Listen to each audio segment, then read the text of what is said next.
What I love most about Norfolk County, I think, would be the vastness of the county, how it's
On a strip of sandy soil lies a county called Norfolk. It's Ontario, south coast, you know, and it's surely not remote. If you pass through or spend a day or decide to call it home, you'll see why we love it here and are proud to call it our own. Norfolk, Norfolk, a southern county home. Norfolk, Norfolk, we know you can't go wrong with the friendly folk of Norfolk. You won't be a stranger long. Take in the small town atmosphere, be amazed at all that we grow. Like our kids that go and see the world and can't wait to return home. Drop a line in a placid lake or stroll along the shore.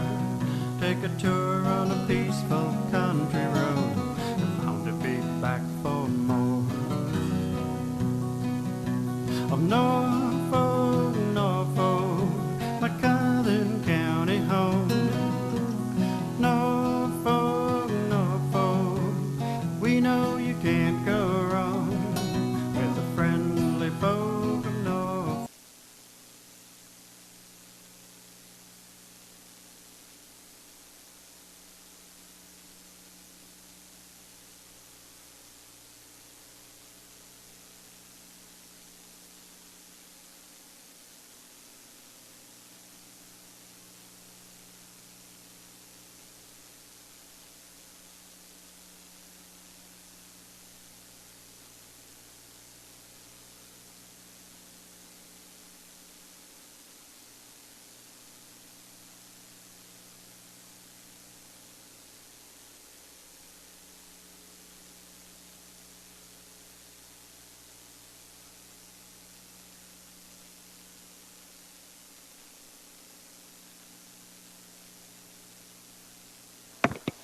Okay, I guess we're ready to get going. Good afternoon and welcome to the Public Hearing Committee meeting for November 12th, 2019. I would like to remind everyone, as always, that our meetings are web streamed and televised, and for those in attendance, if you could please put your phone on silent mode. A big thank you to our camera volunteer, Bill Jackson, who's in the back with us again this evening. Before we get going, I just want to take a chance to introduce everybody to Michael Sullivan. Michael is our new interim director of planning and acting general manager of planning. He's only been on the job a few days here with us in Norfolk, but really excited to have you on board, so welcome. Are there any disclosures of pecuniary interest? Okay, seeing none, are there any changes to today's agenda? In that case, I have a motion moved by Councillor Geisens and seconded by Councillor Van Passen that the agenda be approved as presented. All those in favor? And that's carried. I'd now like to officially open the public meeting held under the Municipal Act and the Planning Act for the purpose of hearing applications and proposals and affording any persons in attendance the opportunity to make representation to the Public Hearing Committee.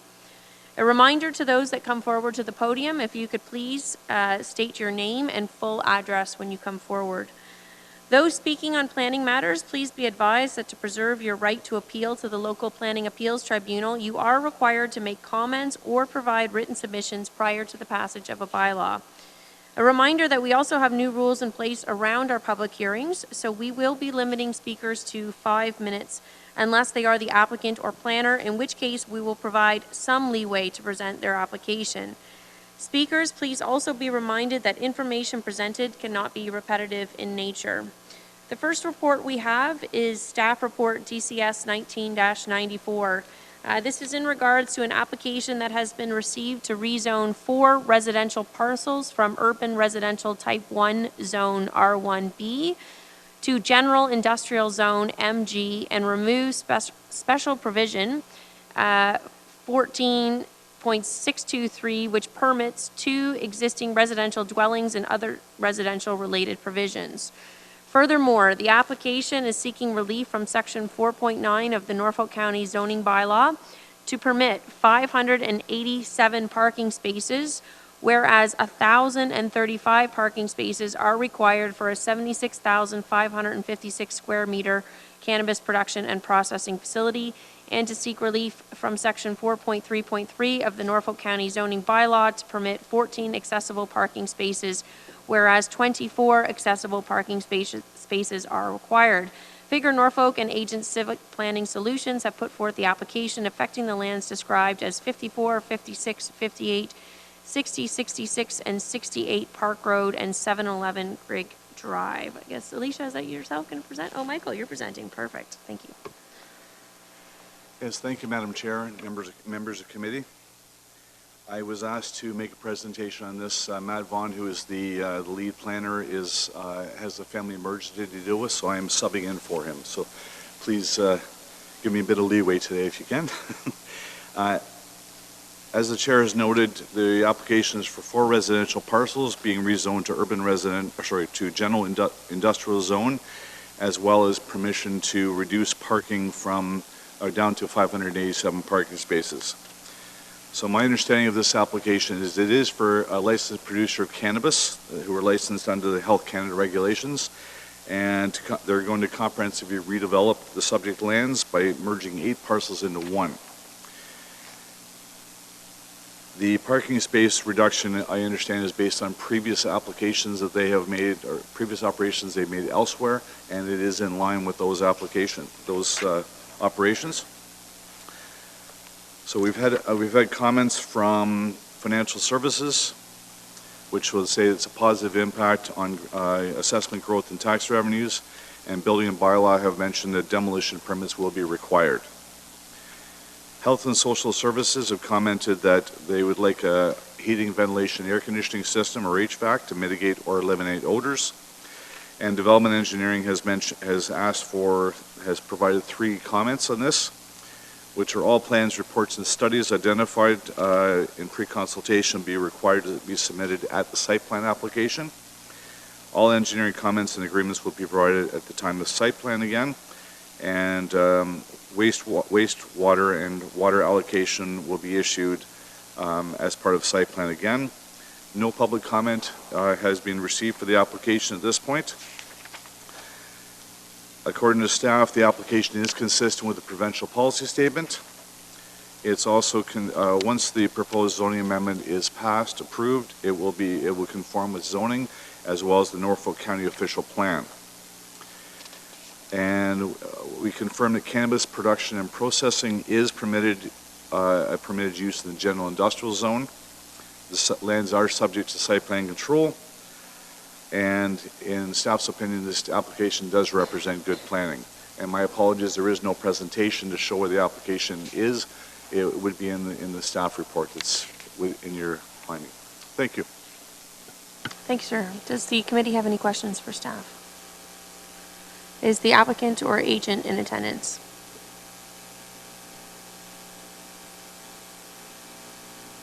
Sorry, did you have a question first? David, could I just get you to hold on 1 second? Sorry, I didn't see the one hand there from Councillor Van Passen. Yes, thank you, Madam Mayor. On page 13 of our agenda, so it's page 11 of 12 in the report, there's a line across the road designating adjacent lands to the industrial zone. That line will move as well, I take it, if they redo the rezoning?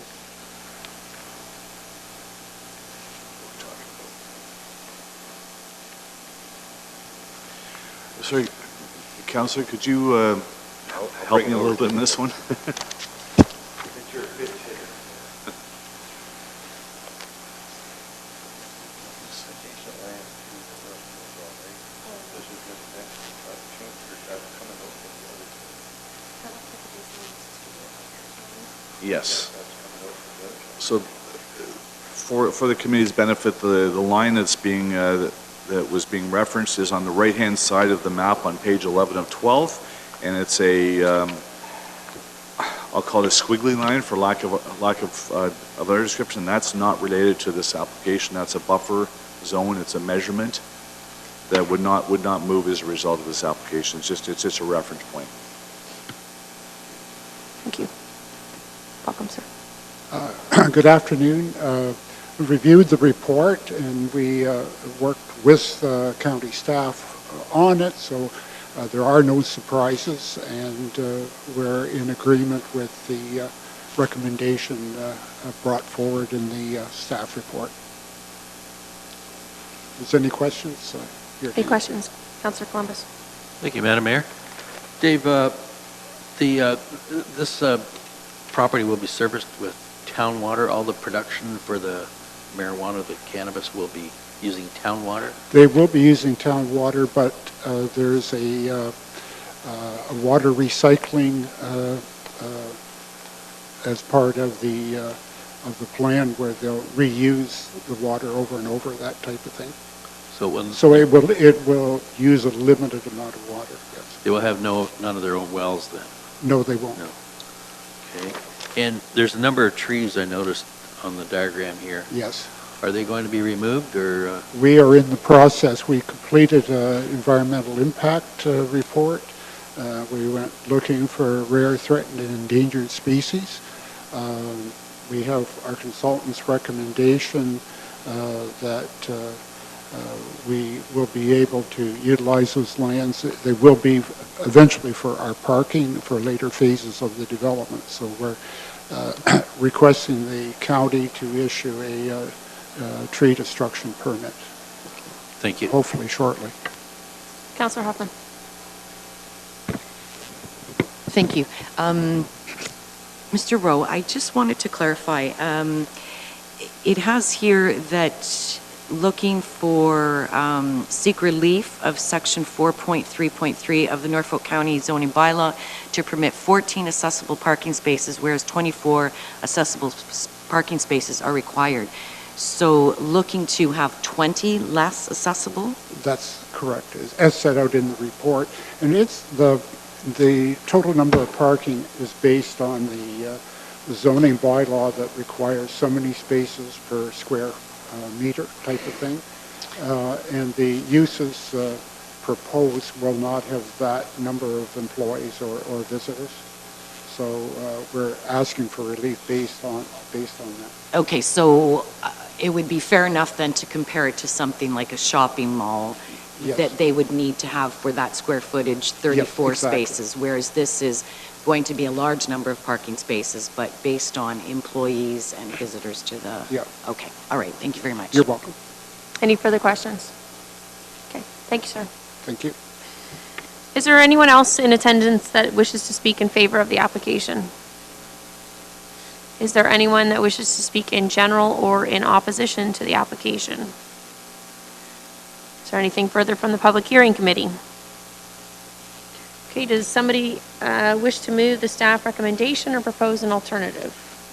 Councillor Rabbit, and seconded by Councillor Taylor. Any further discussion? All those in favor? And that's been carried. Okay, the next application is staff report DCS 19-103. This is an application that has been received to amend the official plan and zoning bylaw to permit the establishment of a 4-bedroom rooming house with a detached retail store, potential future residential rental unit. Periodic pop-up events and relief from the minimum required parking provisions are also proposed. Cash in lieu of parking has been applied for as well, requesting that cash be paid in lieu of 2 parking spaces. Pretty Smart Holdings and agent Eldon Darbison have put forth the application affecting the lands described as 323 St. George Street. And Alicia, is that you? The subject lands are 0.11 hectares in size and front onto St. George Street in Port Dover. The lands contain a single detached dwelling and a detached garage. The property is designated urban residential and is zoned urban residential type 2. The applicant is proposing to add a site-specific policy area and a special zone provision to permit the establishment of a 4-bedroom rooming house, which is intended to function as short-term overnight accommodations, a retail store in the detached garage with the option to convert to an accessory residential dwelling unit in the future, periodic special events, and a reduction in parking from 6 spaces to 4 spaces. Comments were received both in support of and opposition to the proposed development. The subject application is consistent with the provincial policy statement and conforms to the intent of the official plan regarding tourism and economic development. The proposed development would provide roofed accommodations for tourists, something that is lacking in Norfolk County. The events would provide a small, low-impact new attraction in Port Dover, and the retail store would provide another shopping option for both residents and tourists. The reduction in parking is justified in this instance as there are spaces on the property for each bedroom, and the retail space would function the same as any other downtown business with street parking. A municipal parking lot is also located across St. George Street from the subject lands. The applicants have applied for cash in lieu of parking, which would contribute funds to help improve the current parking situation. The traffic impact statement prepared for this application concluded that there will be no traffic impact on St. George Street as a result of the proposed development, and that the sightlines are largely unobstructed and typical in a residential neighborhood for safe and efficient traffic operations. The subject application represents good planning. Staff support the application and recommend that it be approved. Any questions? Councillor Taylor. Thank you, Mayor Chop. Through you to Alicia. When you say that cash in lieu allows them to contribute to the funds that help with the current parking problems, what sort of projects are those that we're looking at that this money will be used for? Through the mayor, I don't know of any specific projects currently, but it would go into an account that could be used to build parking spaces or something like that in the future. Thank you. Councillor Martin. Thank you, Mayor Chop. Through you to Alicia, I wondered if you could explain or remind me how you come to the calculation for the cash in lieu per space. Through the mayor, it's a set fee in the user fee bylaw. Okay. My concern with that is that when we're looking at just 2 spots, it's not really enough to go out and replace or add those 2 spots on a parking spot per parking spot basis. So it is, although the traffic study doesn't indicate more traffic to the area, parking is a concern in that lot that was referenced as frequently full. My other question was, I wondered if you could just elaborate from a planning perspective on why intensification in the communities is favorable. So through the mayor, so residential intensification is usually favorable because there are so many policies in the provincial policy statement that support it. This case, it's kind of unique because it's overnight accommodations. It's not traditional intensification like an apartment building or something like that. So we looked at it more from the tourism perspective. Councillor Columbus. Thank you, Madam Mayor. My question is, one time we had cash in lieu, and then I thought we did away with it. When did cash in lieu be reinstated? Through the mayor, the fee still exists in the bylaw that council passed for 2019. I know we haven't had any applications probably since around 2011, but I don't know why that was. So they were allowed to apply for it, so we accept the application. Great, thank you. In the case, oh, sorry, did you have something to add? Through the mayor to the committee, just so that the committee is aware, the provincial policy statements are coming out. The Planning Act's being revised. Many changes have happened in the planning regime. There is a move afoot to merge the parkland dedication with another fee. So when that information is available, I'll report back.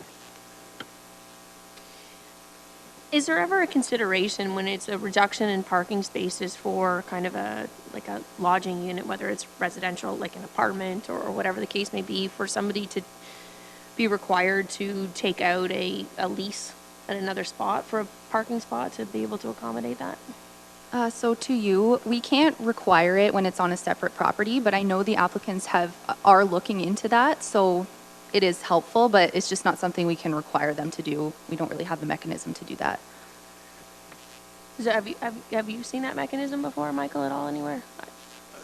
Madam Mayor, I have seen it before, where certain applications, there was one I dealt with up in Vaughan that it was for a change in use, and in order to make the traffic impact study, a parking study had to be undertaken, and the recommendation was to bring a shuttle service or to bring an agreement in with a neighboring use. As Alicia is saying, we don't have any mechanism directly. Perhaps a site plan agreement could be used for that or something similar. Councillor Martin. Thank you, Mayor Chop.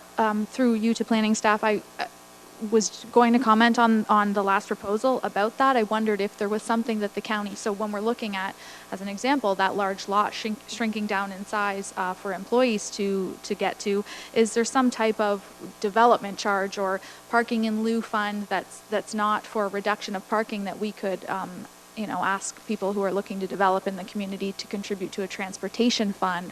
Does the municipality have the ability to look at alternate options like that, similar to a leasing agreement? Could council discuss that if it's not within your wheelhouse through a provincial policy statement? Madam Mayor, through you to the committee, anything is possible is the simple answer. There are no direct mechanisms, so to speak. It would be a matter of that we'd have to include official plan policy that allows agreements of that nature to happen. If it makes, the easiest way I can say it is if we went through a site plan agreement, there would be an opportunity to include that as a provision within it for parking elsewhere or for the funds to be used somewhere. It would also be subject to the development charges, et cetera, for change of use, et cetera. Councillor Van Passen. Thank you, Madam Mayor. Question to staff, probably a hypothetical question, but if it were across the road within the central business district, how many parking spaces would they need then? Through the mayor, there would be no parking required. Thank you.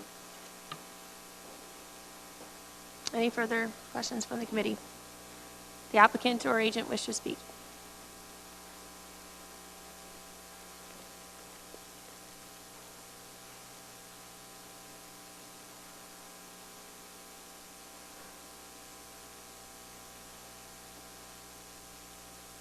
I just need a second to set myself up.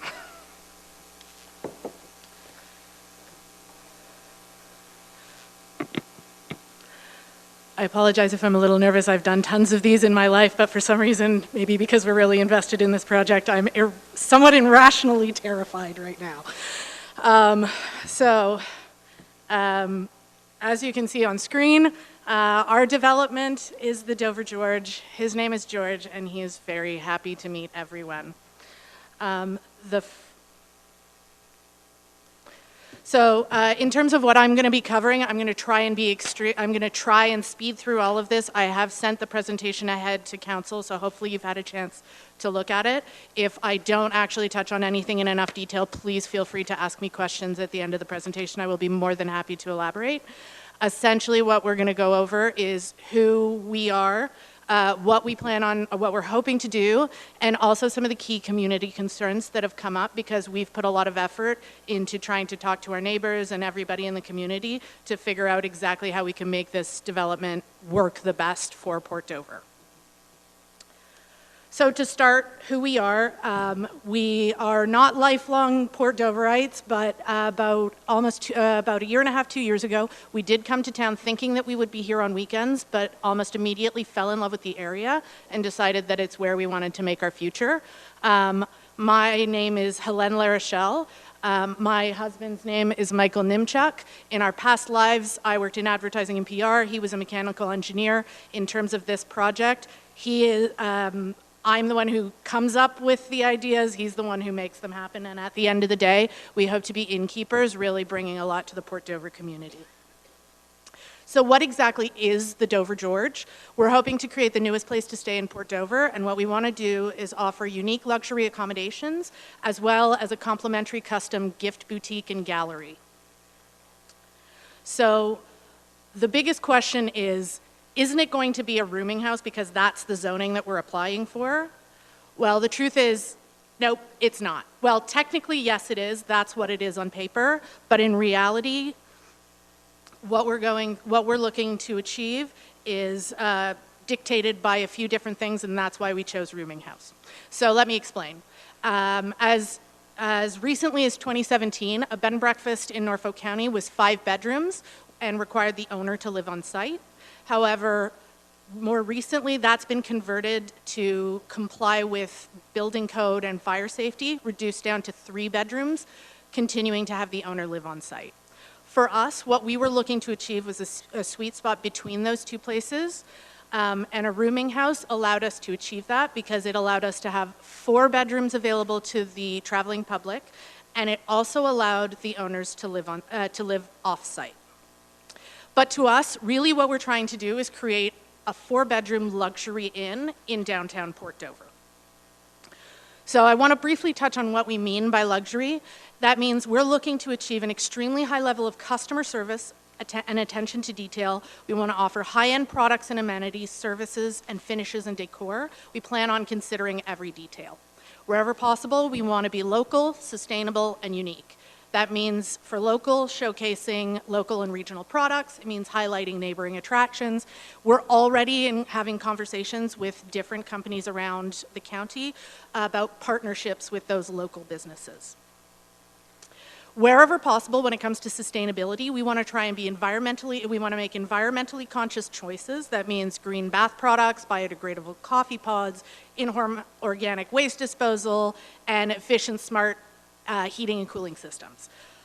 Emission and waste reduction offerings are part of the plan. We want to offer complimentary bicycles for getting around locally and picnic kits and beach toys available on site because we want our guests to minimize their impact on the community from an environmental perspective. And when it comes to unique, we've already sourced decor from around the world. We want to have artwork and antiques available for purchase throughout the property. We're exploring healthy modern snacks and or breakfasts, things like raw, vegan, paleo, lots of trends to bring tourists in. And an aspect of what we want to do is coordinated activities, workshops, and pop-up events.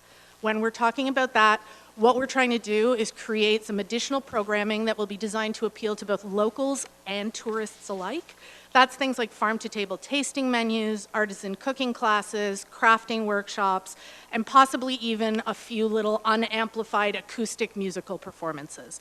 All of these kinds of things would be equivalent to the kind of attendance that you would see in a large family barbecue or celebration, and everything would 100% comply to all existing rules and bylaws on things like noise. We also are making a big effort to make this a year-round attraction. In addition to tourists, we also want to promote the destination for locals looking to celebrate things like birthdays, anniversaries, showers. We want everybody to have something really special that they can spend a special day in. But what about the retail? By George, as we're temporarily calling it, or maybe permanently calling it, we don't know yet, is we want to sell and promote products used at the Dover George, so things like bedding, bath products, decor items.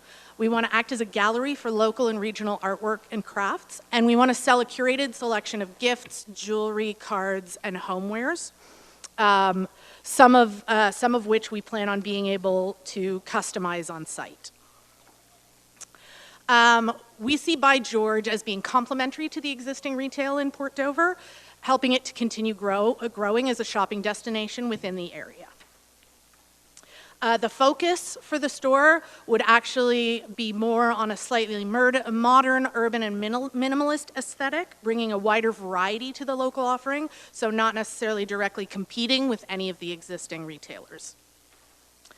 But every plan A has a solid plan B, and we wanted to think that through. So should the retail not succeed, we want the ability to convert the detached structure into a 1-bedroom accessory dwelling to help address the county's need for long-term housing, or be able to offer a place to stay for the staff that might be managing the inn at a future date.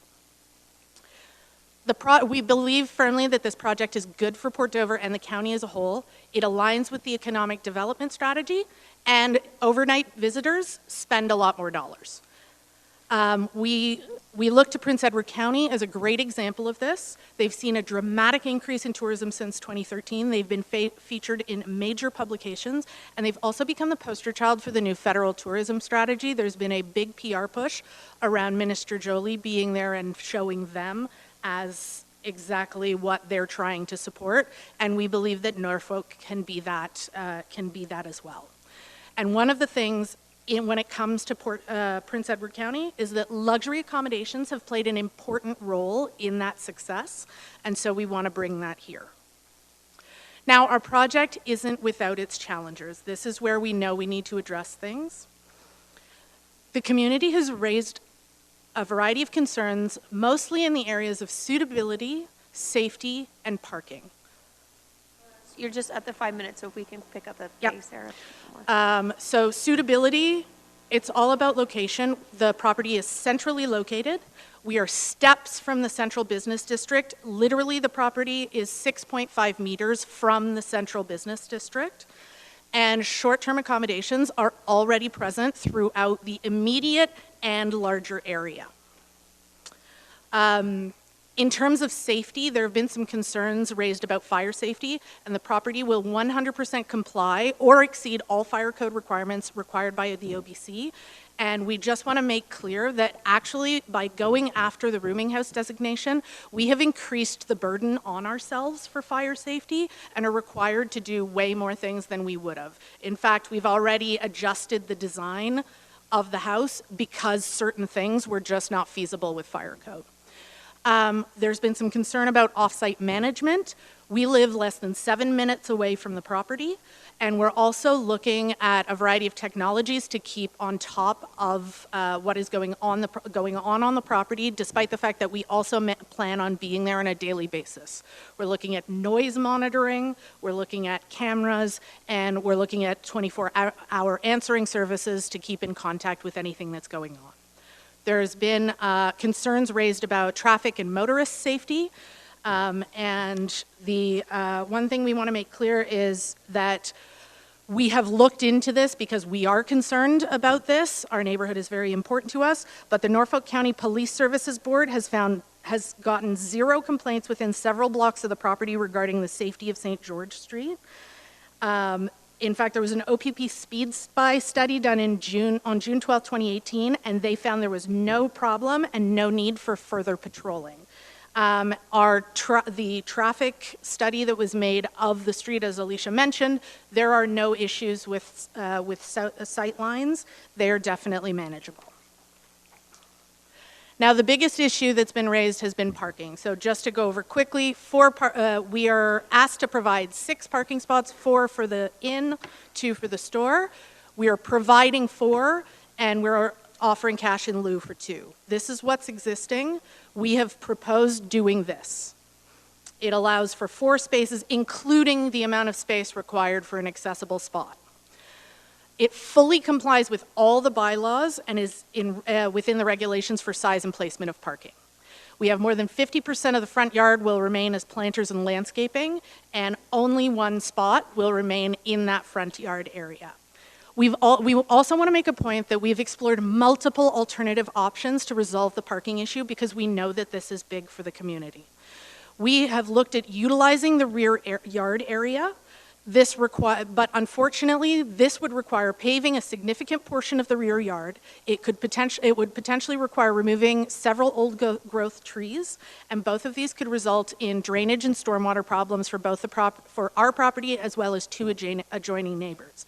But in addition to that, it would require moving the main 4 parking spots across to face directly into the living areas of our neighbors at 319 St. George Street, which we know is completely unacceptable. We would never want anyone to have the choice between these 2 options for the view from their living room.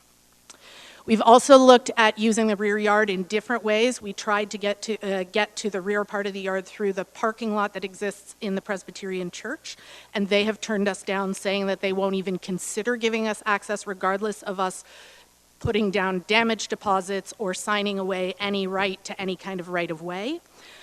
We even explored purchasing a second property. Unfortunately, Rolston's beat us to it and are making their own parking lot.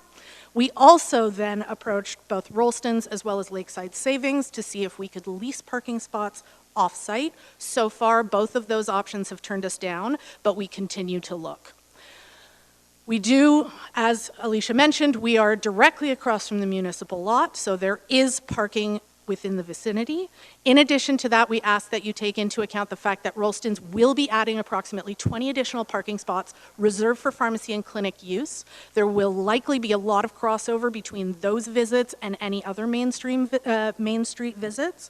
And we feel that because these spots will not be at the mercy of beachgoers in the summer, this could potentially significantly lighten the load on on-street parking in the area. The other thing that we absolutely want to acknowledge is that in the summer, parking is a challenge, but it is not impossible. We, in fact, had to store a trailer in the driveway of St. George Street for a large part of the summer, and our personal experience is that we were rarely ever forced to park more than a block away when coming into town to run errands or to maintain the property, and that was almost daily. However, outside of the high season, September through early May, demand on parking is significantly reduced. As you can see, the photos show largely vacant streets with plenty of opportunity for parking throughout September and October. One thing that is also important to keep in mind that when it comes to urban planning, it is a pretty accepted wisdom that off-street parking requirements are not a solution to parking problems. And so as much as we understand some of the frustrations, we also would be disappointed to have our project stopped because of something that will ultimately not solve the problem that people are worried about. Realistically, parking is perceived as a problem everywhere, but it should not be a reason to stifle economic development, because there is a lot of research that shows that that's exactly what parking requirements do. But there is one last major concern that has come up a few times, and it's actually the one that has upset us the most, because we've put a lot of energy and heart and soul into this project, and we know that it's going to be a positive contribution to the community. And there seems to be a big question around trust. Contrary to what some seem to believe, the Dover George will not be a drug den. It will not be a flop house. And I say this because these were actual concerns raised by residents in letters or during the public information meeting, which was really shocking to us. By George will not be a cannabis store, nor will it be an adult toy store. Again, actual suggestions. So we want to make that abundantly clear. In addition to that, at the public information meeting and in letters, concerns were raised around the negative impact on property values that the George would bring, the attraction of unsavory characters, disregard for our neighbors and the community at large, and the quality of the changes made to the property, as well as the possibility that we are in fact misrepresenting our true intentions for the sake of furthering our application.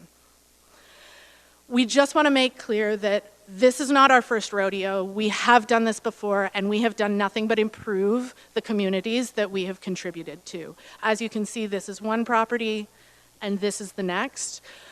We really take pride in what we do. We're a family-owned, small-scale luxury property development and management company. We pride ourselves on creating one-of-a-kind environments and experiences that enrich the communities they call home.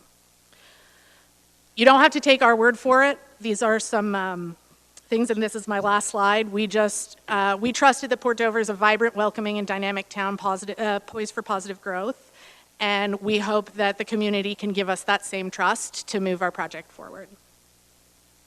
Thanks for your presentation. Any questions from the committee? Councillor Hoffman. Thank you, Mayor Chop. Through you to the deputation presentation. How many people attended this community meeting that you had? I don't know the exact number, but it was definitely less than a dozen.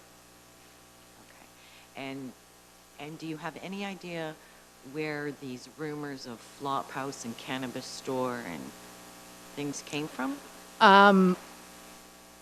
I don't think that we have done anything that would have led people to believe that, other than their imagination or positive negative connotations implied by the term rooming house. Okay. All right.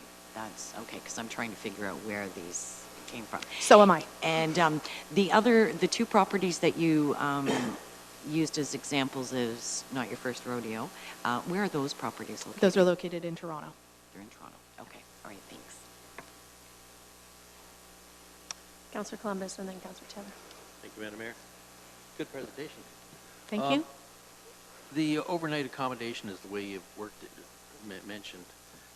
So you won't be renting anything by the month or anything like that to permanent people that will stay there day after day by the month? Well, Overnight tourism, I take it. The market we will be focusing on is tourism. We are building luxury accommodations, so the price point will be higher than the average currently seen in Port Dover. If someone does want to stay at those prices, we won't turn them away, but it is definitely not what we are going after, nor do we think it is what we will attract. Okay, understood. The detached structure, would there be plumbing in that unit? The idea is that, yes, there would be a bathroom facility to service the retail. But that would come later. And if it's an accessory dwelling, yes, it would fully have plumbing. And we limit garbage to 4 bags per resident. So would you have your own garbage disposal? I noticed you talked about organic. We're already looking at organic waste disposal technology that happens right in the home. We also have, having lived in Toronto has extremely strict garbage regulations, and even in our triplexes with 3 different residences, we have maybe, I can count on both hands the number of times in 10 years we've had to buy extra garbage tickets. Okay. And lastly, you mentioned that you'd have some low volume visitor gigs, I take it, like somebody playing a guitar.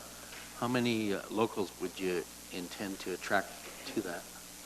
None of them are supposed to be large scale. It's really supposed to be more in the context of kind of having a small unamplified musical performance to enrich one of the other events. We hope that locals will be coming to these pop-ups on a regular basis. We're doing it as much to entertain tourists that might be visiting, as well as create something interesting for locals to experience. Thank you. And what is your plan for facilities then, for washrooms and so on with these events? The home will have bathrooms in all of the rooms. There is one washroom in the common area, and we plan, if there are major events of any scale, then we absolutely plan on doing any of the permitting required to do events, and if those require bathrooms, then we will arrange to have, the same way any event has porta potties, we could bring them in, but we really don't expect to have anything of that scale. Okay, so you just said events on the one hand on a regular basis, but before it was kind of the occasional event. So what is the frequency that you're looking? Like for me, I guess one of my concerns with the events component is we have just on the main strip, a number of restaurants that obviously struggle and stuff as well because the population is only here in the summertime, right? And so how do we say, well, now we're going to, allow somebody that doesn't have the facilities, doesn't have all these other things to open just, around the corner? It's definitely not something we plan on having multiple times a week. We haven't developed a programming schedule at this point, but most of those events are supposed to be, for example, there is someone locally who offers macrame classes. And so we would offer 10 seats in a macrame making class where you would come in for a couple hours and learn how to make macrame. Or we would speak to the Dover Cheese Shop, have them come and teach you how to make mozzarella cheese in a real kitchen that might make it feel more accessible so you can take it home and do it yourself. So this isn't like food then and stuff? This isn't like... I mean, we would like to explore approaching both local and outside chefs to come and do a tasting menu every once in a while, but that is not something we plan on doing on any kind of a regular basis that would compete with restaurants. It would literally be once or twice a quarter, something special, and the idea is to promote local produce, local chefs, and give them an opportunity to kind of grow within the area and do something that they might not be able to do, that might be more risky or more crazy than what they do in their restaurants. Okay, so when you first had reached out, my understanding was it was just this 4-bedroom rooming house that we were talking about. I was unaware of the request for the retail store as part of this agreed to zoning change, be converted to a potential future residential rental unit. I just want to explain my concerns right now, because when we input the interim control bylaw and we gave you an exemption from that, that exemption was based on the rooms and the washrooms that were already existing in that home. I mean, you're not the only one. I mean, we have developers that have invested money there. We have other people that have single lots that aren't able to build homes right now. You know, it's a struggle for everybody. So it's not so much for me the pop-up store that's the issue, but I just don't understand under the interim control bylaw, and I'll bring that back to you guys after, that we're actually considering sort of adding a future residential provision in there based on what that interim control bylaw was supposed to accomplish. Not to say that it wouldn't be possible in the future, in my view, but to be able to give that now when we have basically said that message to every developer and every lot owner in Port Dover, I think would be a bit of a challenging thing to do at the moment. Just in terms of the accessory portion, Well, it was anything that increased the water. So the reason we gave you an exemption was because the proposal, as I then understood it, was that it was for the existing rooms in the home, and therefore arguably is not, whether it's 4 people that live in the home or 4 people that are staying in an inn, the actual amount of water usage shouldn't be any different, right? So that was the basis for which we granted you that exemption. Now we're proposing putting in a new washroom in a garage with a potential additional unit, and to me, I don't know, I mean, we'll have to talk to the planning staff here after, as possibly our in-house counsel as well. That would trigger the interim control bylaw. The reason that we applied for everything at the same time is because, as I mentioned, we're a small-scale property development company, and just the development fees and the cost of going through this process is a hurdle for us, and so we tried to lump everything together in one shot.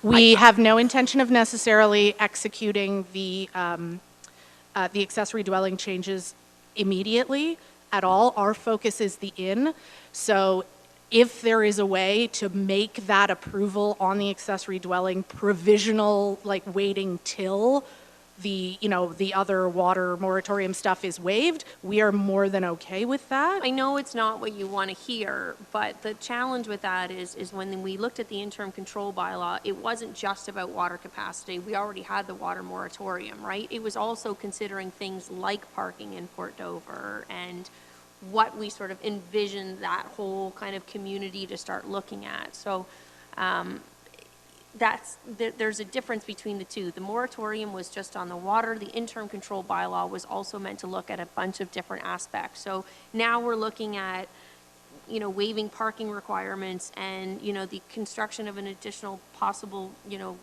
retail residential unit. Those weren't things that were necessarily envisioned, I don't think, by our legal counsel when we had given you that exemption. But again, that's something that we can ask her after. It was part of the application from the very beginning. We did not try and change anything. We didn't try and sneak anything in, so I apologize that might not have been clear. I apologize. I was when we spoke, I was in the security line at an airport, and I missed giving you all the details. Yeah, so, no problem. Any further questions from the committee? Well, we'll have the applicant sit down and then Councilor Martin. Thank you, Mayor Chop. Beautiful presentation. And I guess I'd like to start off by saying thank you for thinking of Dover and thinking of Norfolk County, because I do think that there is a market for us to get to a place where we offer more accommodations and for tourists in our community. But one of your slides spoke about the trust factor, and that was really hard for you, and I guess I wanted to just kind of comment on that. For all of the residents that attended your meeting and are here today, it is really uncharted territory for Port Dover, so when we're talking about adding these elements into a residential area, I think that's where some of the unsettling feelings come from, because we don't have anything to really benchmark it or compare it to, and building on Mayor Chop's comments, that interim control bylaw was supposed to address a lot of these things. Do we see commercial development in a residential area, and what do we want to see with our parking, and so on and so forth. So I just wanted to give you a little bit of insight to maybe why this unsettling feeling was coming about for our community. We're kind of in this phase where we're looking at shifting and developing, but we don't know the direction we're going per se. And my other comment I wanted to make about giving you some kind of provisional status on the secondary dwelling is really that would be similar to giving you a holding provision, which is kind of what we have everyone banging on our doors looking to get anyways at this point in time. They want to get into our planning department and receive that holding provision stamp. So that would be a little bit difficult. One question I did have for you was if you were to take your commercial space and flip it over to a secondary dwelling, what then would happen to the tenants? Where would they park? Does that parking situation develop any differently at that point in time? Again, we have every intention to continue trying to find parking spots to lease off the property. We have explored every possible option for putting those parking spots on the property, and we really felt that it just, not just wasn't good for us, it wasn't good for the bigger picture either. So knowing that, we have continued to communicate with people to try and find spots to lease.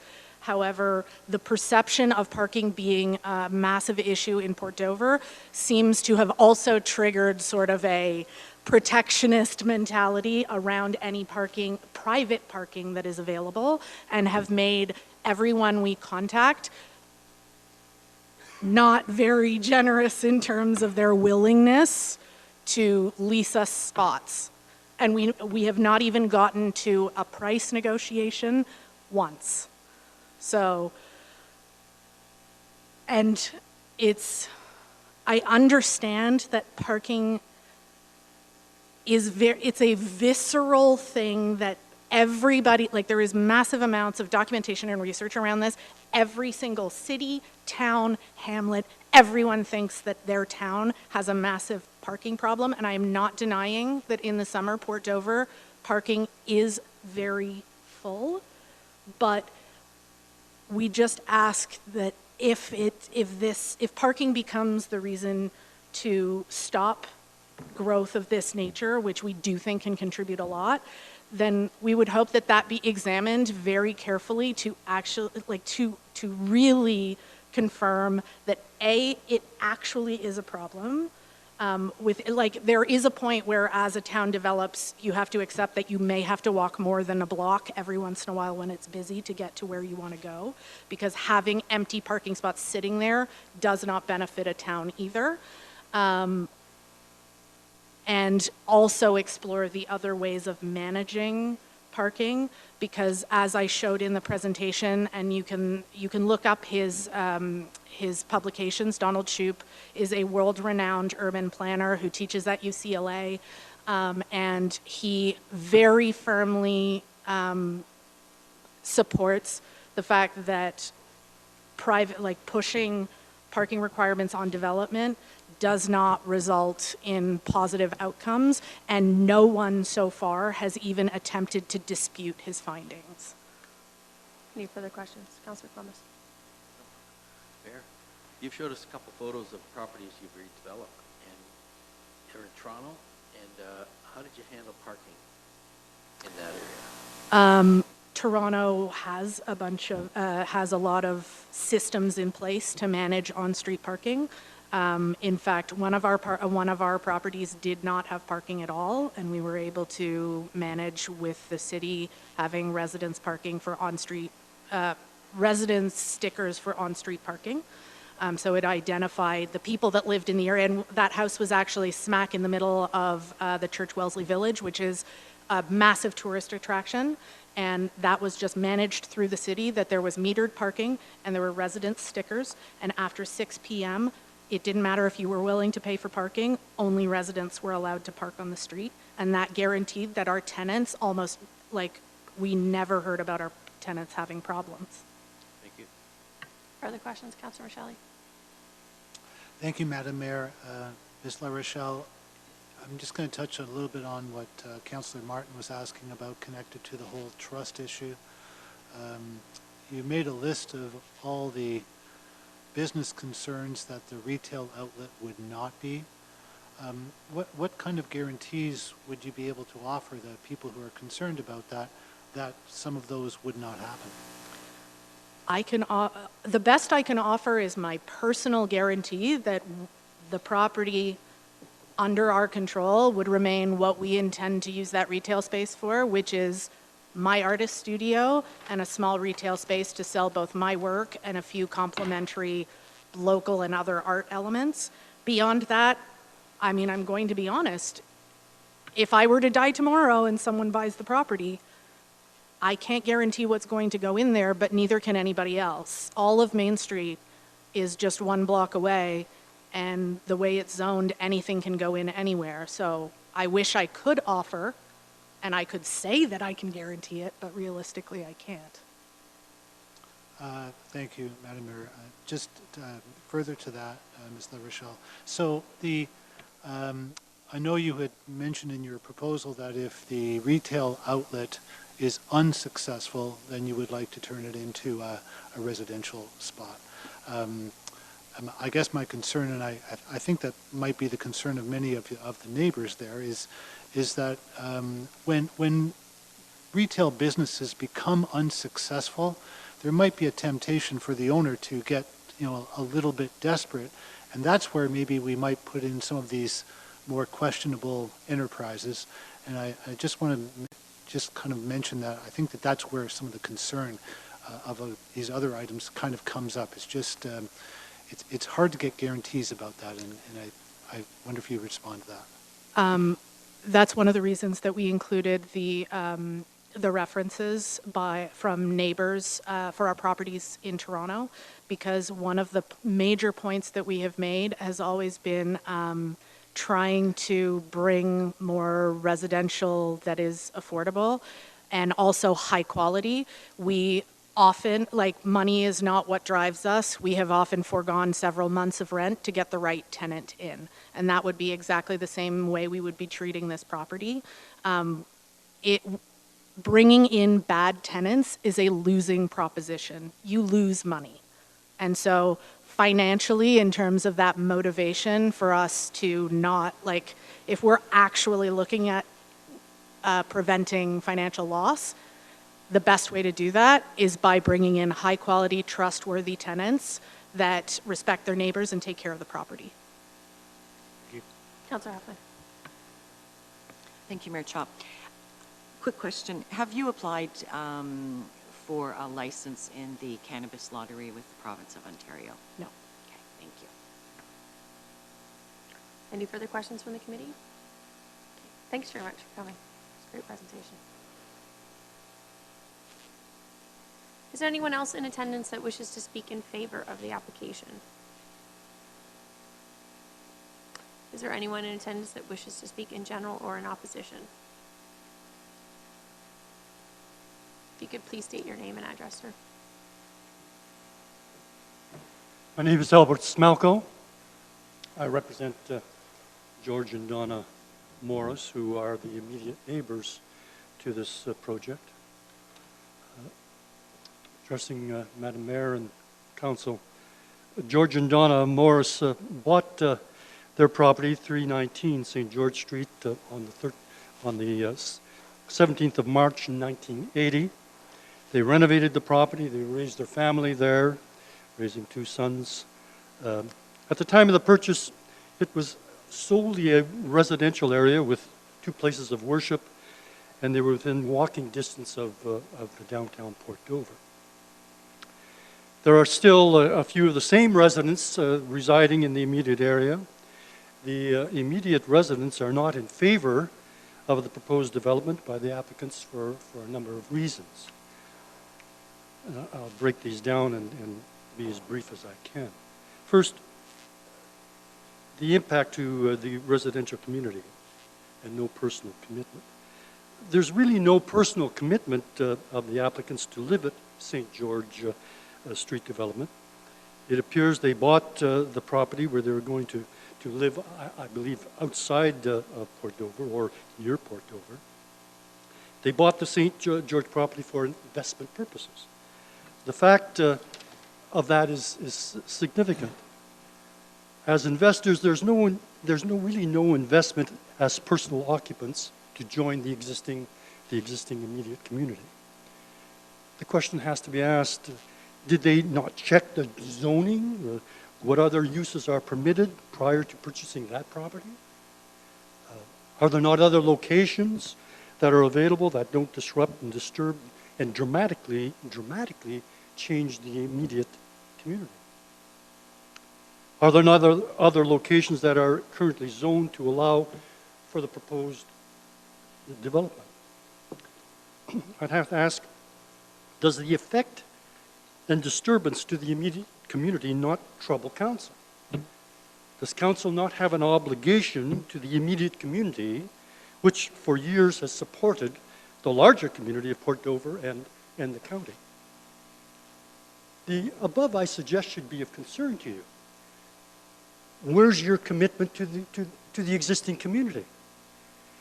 The applicants, given the significant opportunities in Port Dover, had other options other than distress and slowly erode the immediate residential community.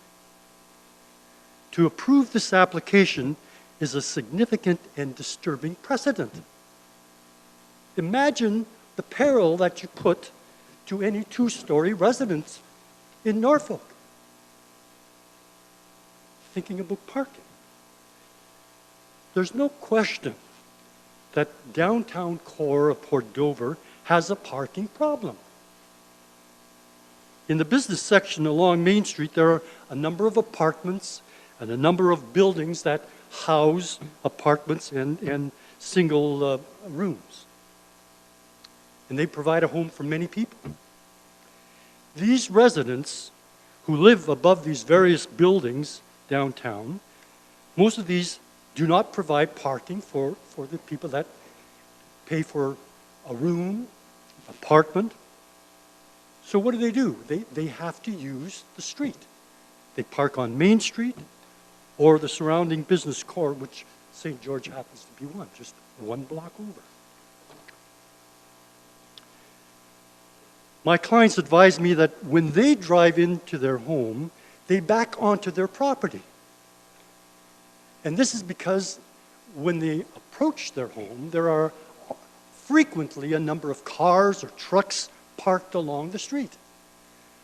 So a matter of safety, they back onto their property so that when they leave their property, when they want to go somewhere else, they drive out because of the concern of safety. Pedestrians, cyclists, cars. Now, when you consider the boarding house, you're adding 4 rooms, which seriously affects and results in potentially 4 additional, obviously human beings, perhaps 8. That means more cars, more people, and I suggest to you that has to have you think, what are the collateral consequences? Again, I respectfully suggest that it doesn't provide a positive impact. Just one minute left to go, sir. Just one more minute.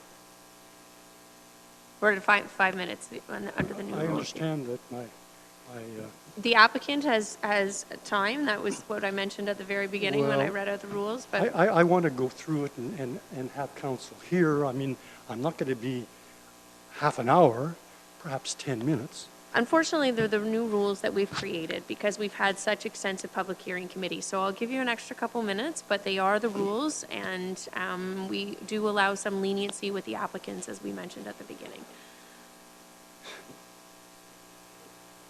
Now, you're introducing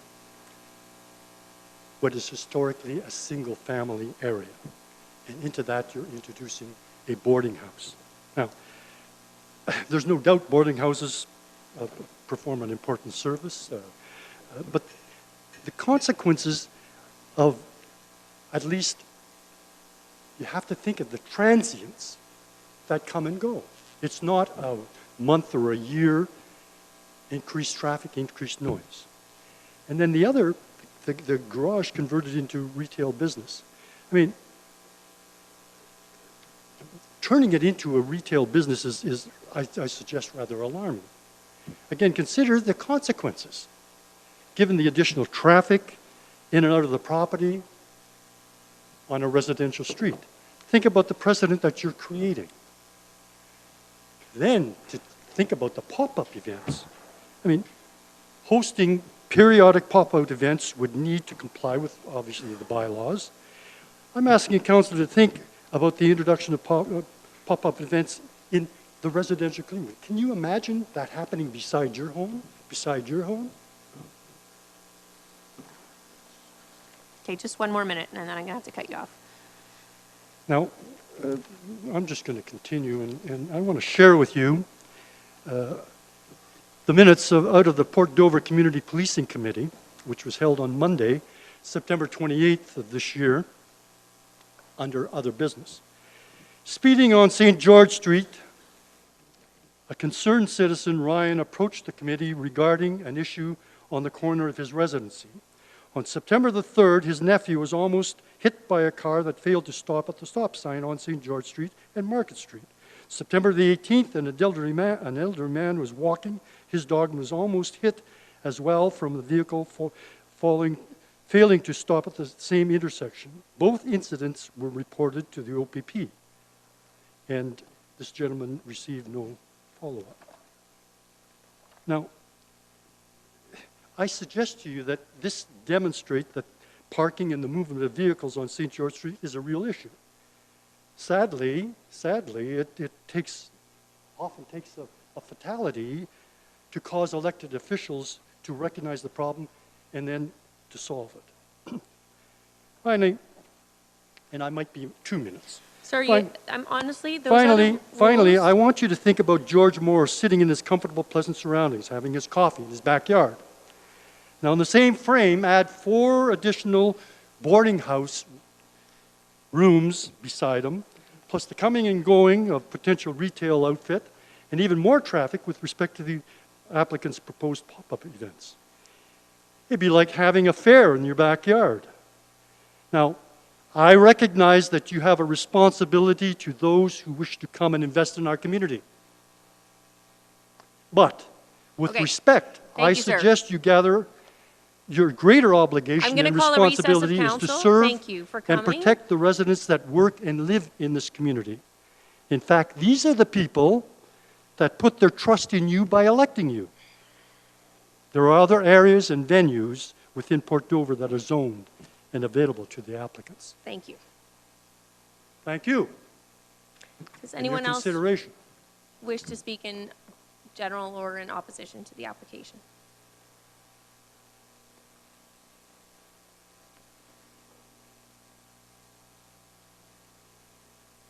So again, just so you're aware, it's 5 minutes. I'm not making up the rules. I won't be very long. I won't be very long. And my name is Julio Shawshaw, and I live at 19 Chapman Street West in Port Dover. I can see the home from my house. Now, given the information we had, I think many of my neighbors responded in the same way. That was going to be very negative, and I apologize to you for that. But not having information, we fear what might come. Now, just quickly, looking, I'm sorry, your presentation board showed the property. And when you could see the house takes up proportionally probably just about half the property in width. And that property is showing 20.12 meters. And that leaves parking for 4 cars on an angle. And I can tell you that the 20 meters left over, there's not enough room for 4 cars to be parked on an angle beside a 6.5 meter driveway. 6.5 meters represents more than half of the remaining space. these don't add up. The picture shows them being there, but you can't fit 3 cars parked on in length and a driveway beside. My concern, and in terms of parking, there is plenty of parking.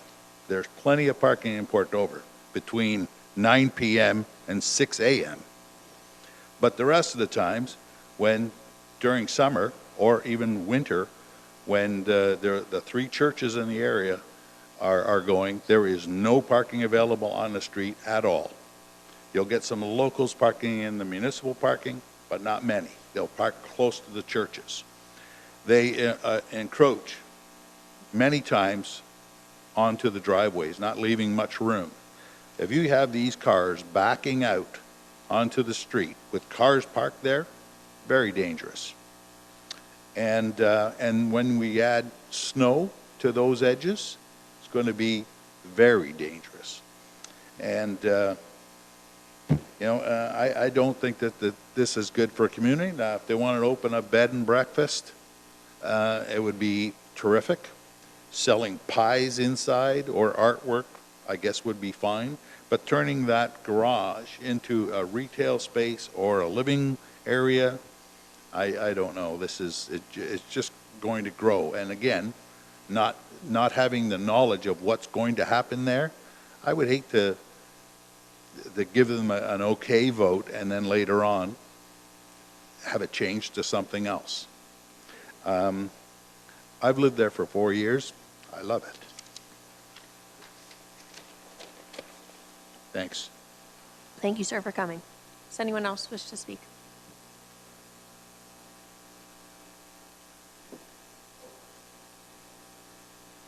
Did you wish to speak as well? Anyone else?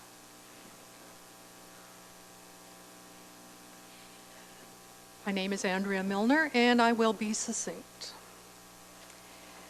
I have now sat through 2 presentations from this property management company, and again today I come away with no more knowledge this time than I did the first time. The presentations are nice and professional and well put together, but what is going to be happening? I hear a lot of rhetoric of we are looking into, we hope to, we want to, but I don't see anything. I haven't seen a business plan either time. What is the retail market going to be? Where is the target market? What can she offer, not she and T, offer that can't be bought online or that can't be bought someplace else in Port Dover?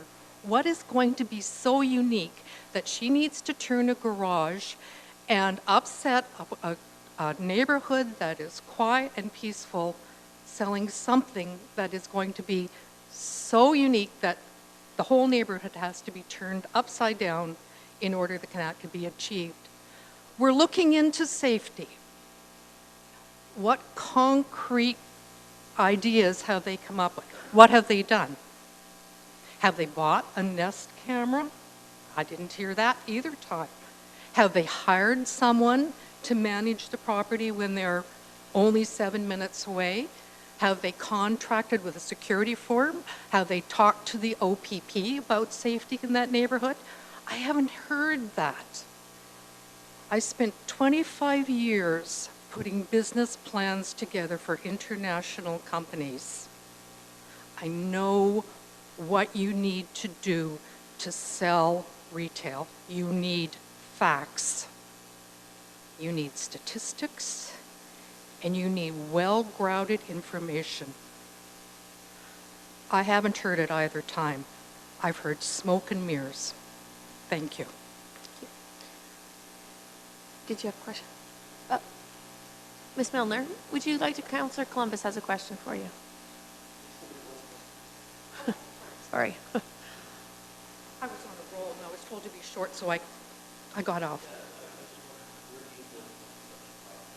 Okay, I don't live near the property. My son owned the property just around the corner on Chapman Street. I spend a lot of time there. My son is deceased, and I take care of the property.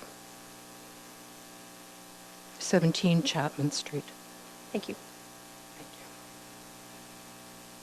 Does anyone else wish to speak in general or in opposition?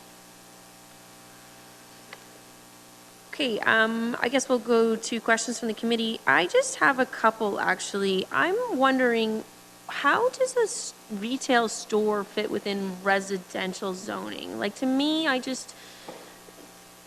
that component, when we look at a store just half a block away is paying commercial taxes because they're in a commercial zone. How does that work with that component? So through to you, they would have to pay commercial taxes still, I believe, because I think MPAC, my understanding is MPAC looks at what's actually happening on the property.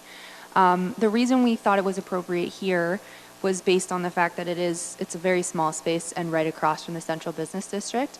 It wouldn't necessarily be appropriate in every neighborhood. It's also somewhat comparable to a home occupation, so if it was inside the house, they could do something similar.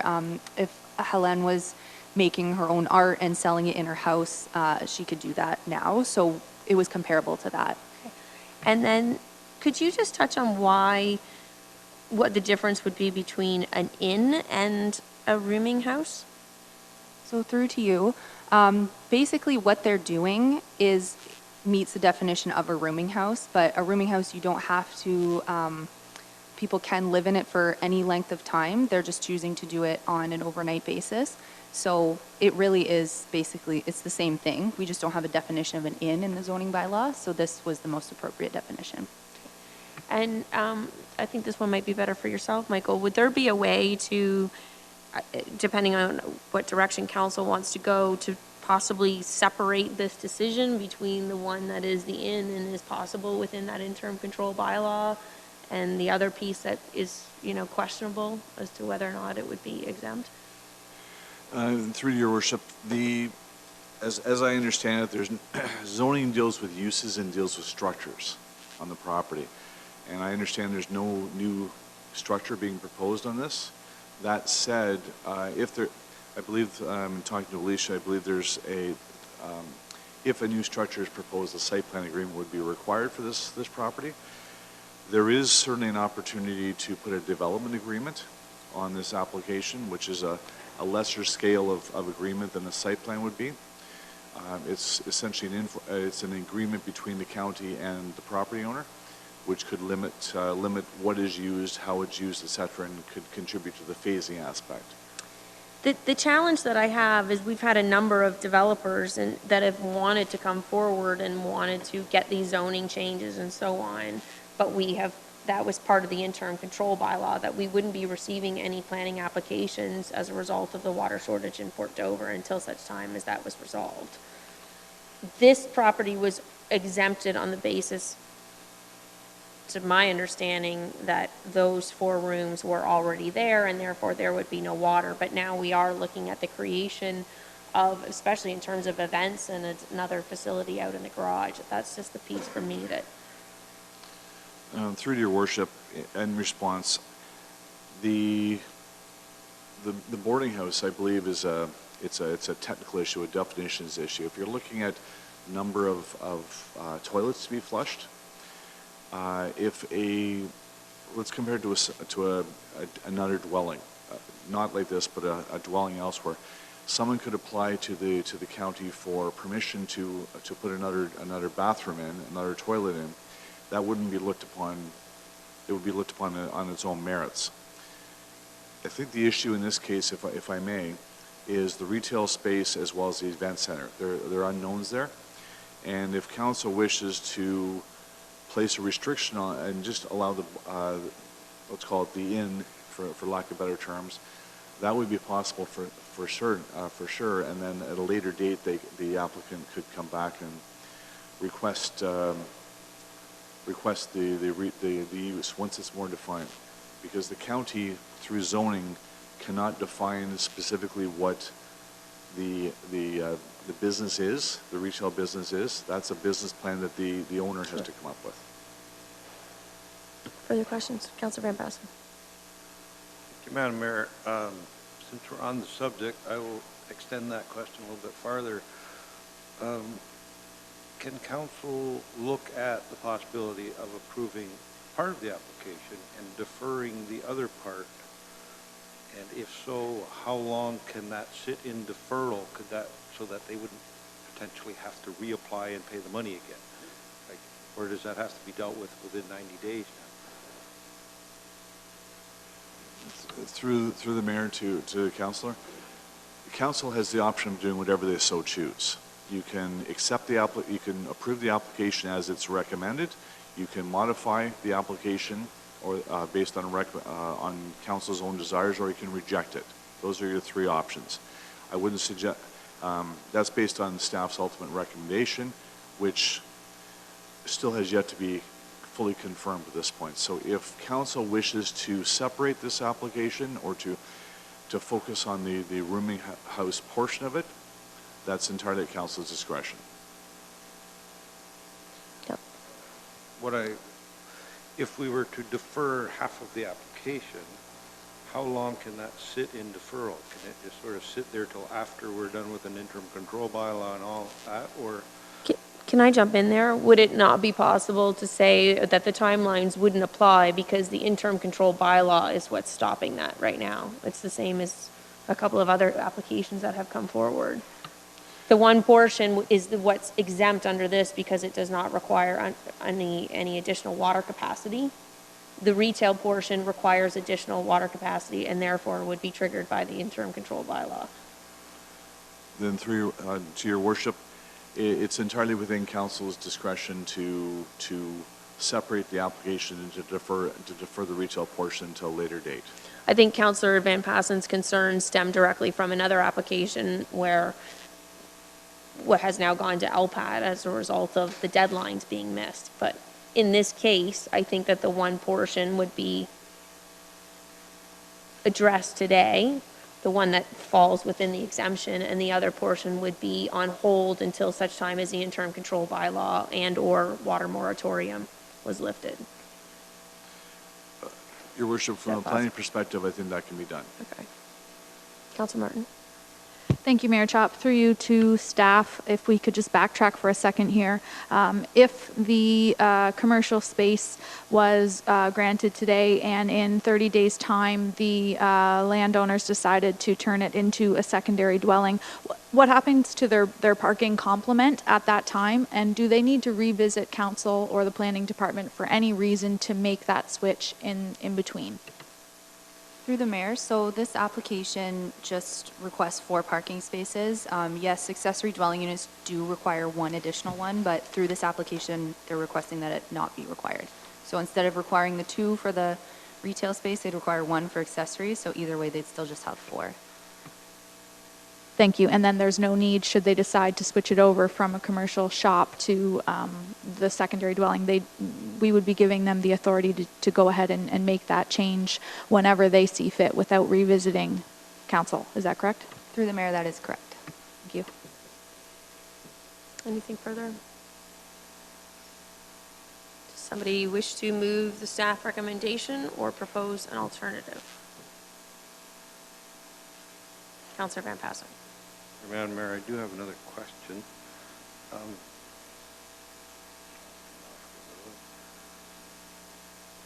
Did I hear this right, that there's no need for site plan control under this application as is because nothing new is being built?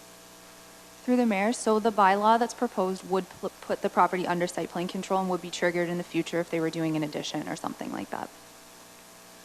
I do have some concerns with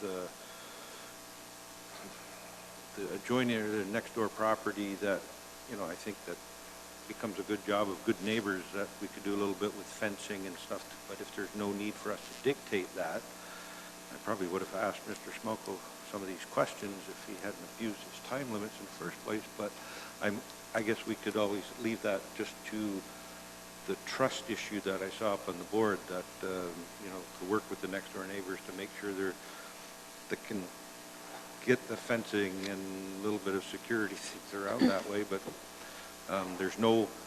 if it's not under site plan control, we can't dictate it. Are there new washrooms that are being proposed? Through to you, I think just in the, except in the retail store, but I'm not sure in the I know you're sitting back there, you can just nod. So there's already 4 washrooms in the inn?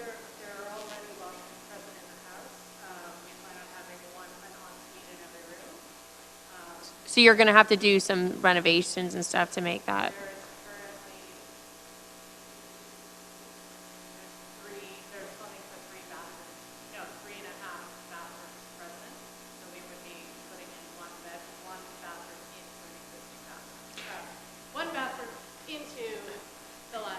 Okay, thanks.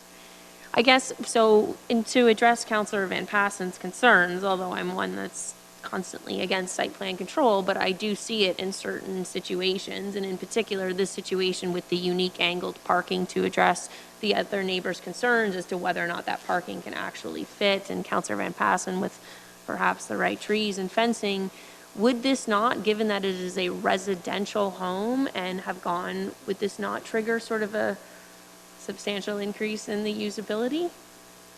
So through to you, honestly, we've tried to be more reasonable with site plan in the past year. I appreciate that. So probably last year we would have said, yes, it needs a site plan right away. But I mean, if council wanted us to do one now, I think that I guess the thing is that if there's reasonable in that site plan control to me shouldn't trigger, you know, more traffic studies and geotechnical reports on the property in this case and so on. It would be strictly to ensure that that parking requirement was met and that there was. I'm not sure if I'm allowed to talk. Not generally, but why not? The property is currently zoned to allow for a 3-bedroom bed and breakfast, which would require the owners to live on site. So 3 bedrooms would mean potentially 2 guests per room plus 2 people residing.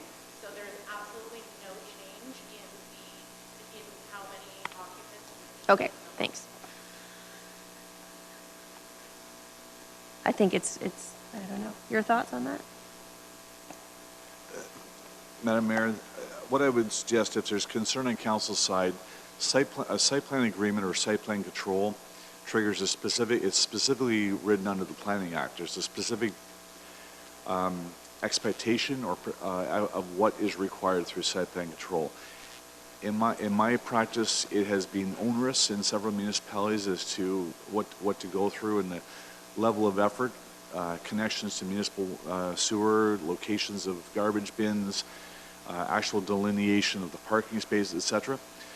What I have seen in the past is a development agreement, which is essentially the owner's confirmation, this is what I'm going to do, a drawing to show that, and then if council wishes, that could be registered on title to confirm things, but it would be attached to the property rather than the ownership. And it would be less onerous than a site plan. That sounds. Councillor Van Passen? Yes, thank you, Madam Mayor, because, yeah, I like the idea behind this project.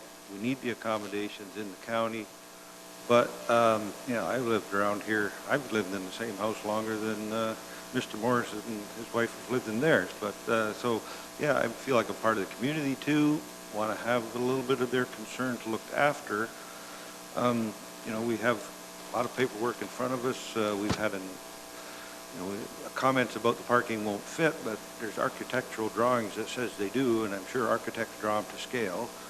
And, you know, I look at page 17 of 18 of the report, which is page 31 of our agenda. The aerial photograph shows 2 cars parked in the driveway along with a great big boat. So if that'll fit in there, I'm sure 4 cars will. So, but again, I keep going back to only the house portion, the retail portion. Hopefully we can separate that, deal with it later, or not at all, would be my preference. But you know, how do we go about doing that? If somebody wants to bring forth a motion to separate the 2. I was hoping you would be crafty right now. Well, I'm looking for advice from the planners because. Yeah, it's a little different under the Planning Act. We have to be rather precise, right? So if I could have a suggestion, how do we separate the recommendation as presented? Madam Mayor, through the Councillor Van Patten, if I can suggest that, as Alicia has mentioned before, all we're looking for is the parking at this time, and to approve that, if council wishes to approve just the parking reduction, that would be fine, and potentially at a future date, when the applicant decides to entertain the retail component, that they would agree to a development agreement. That's exactly what I was thinking, Madam Mayor. I didn't know how to word it properly. Councillor Martin?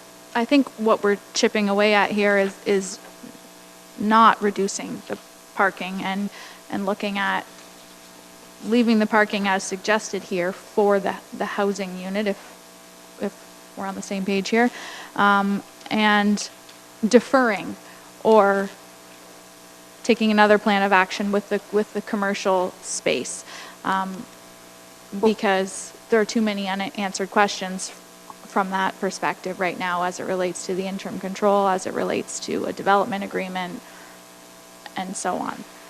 So would the parking complement not stay the same but actually be enough if we were just looking at the house today?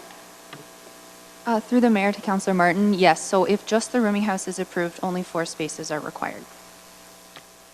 Okay, so the first part would be that the 4-bedroom boarding house, so I make that, is it 4 or 5? 4-bedroom boarding house be approved with a development, contingent on a development agreement?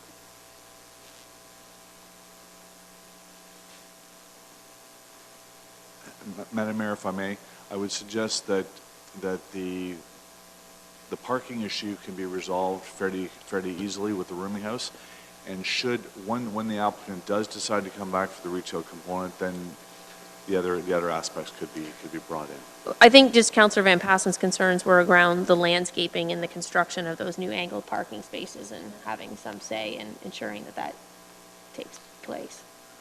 Madam Mayor, if I may, a development agreement may not be required then. Okay. I just have council direct that a traffic or a parking study be undertaken at a later date. That would scope the efforts down tremendously and make it more of a technical exercise to confirm.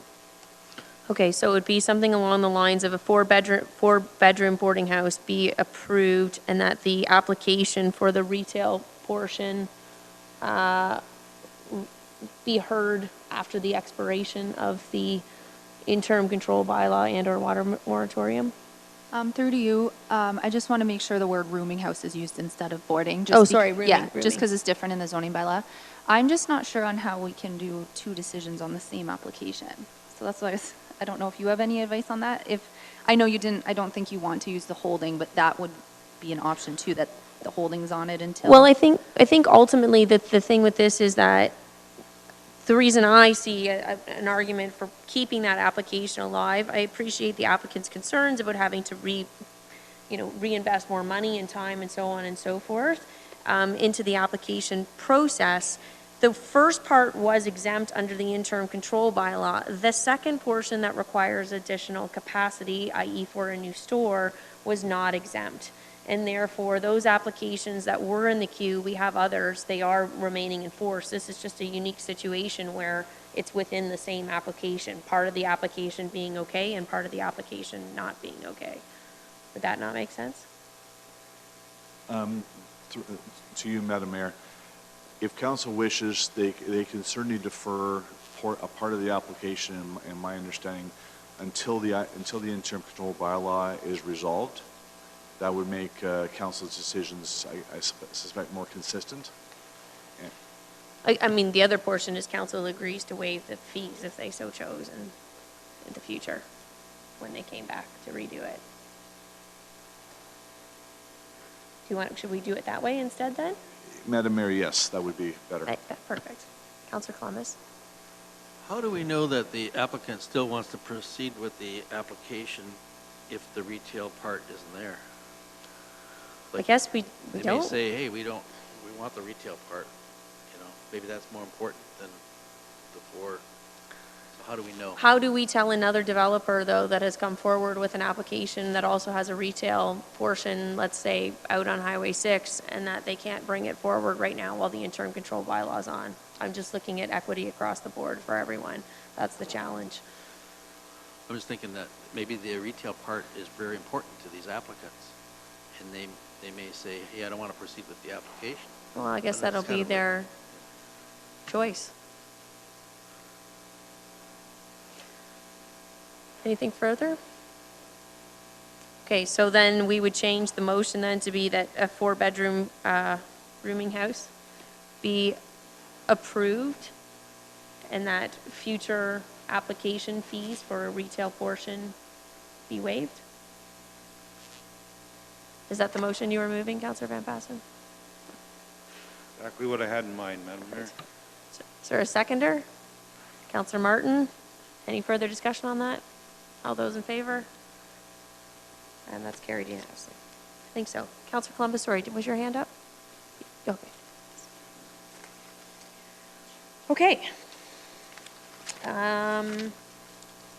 On to, did you guys want to take a 10-minute break while everybody clears out?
On a strip of sandy soil lies a county called Norfolk. It's Ontario, south coast, you know, and it's surely not remote. If you pass through or spend a day or decide to call it home, you'll see why we love it here and are proud to call it our own. Norfolk, Norfolk, a southern county home. Norfolk, Norfolk, we know you can't go wrong with the friendly folk of Norfolk. You won't be a stranger long. Take in the small town atmosphere, be amazed at all that we grow. Like our kids that go and see the world and can't wait to return home. Drop a line in a placid lake or stroll along the shore. Take a tour on a peaceful country road and bound to be back for more. Of Norfolk, Norfolk, my Southern county home. Norfolk, Norfolk, we know you can't go wrong with the friendly folk of Norfolk. You won't be a stranger long.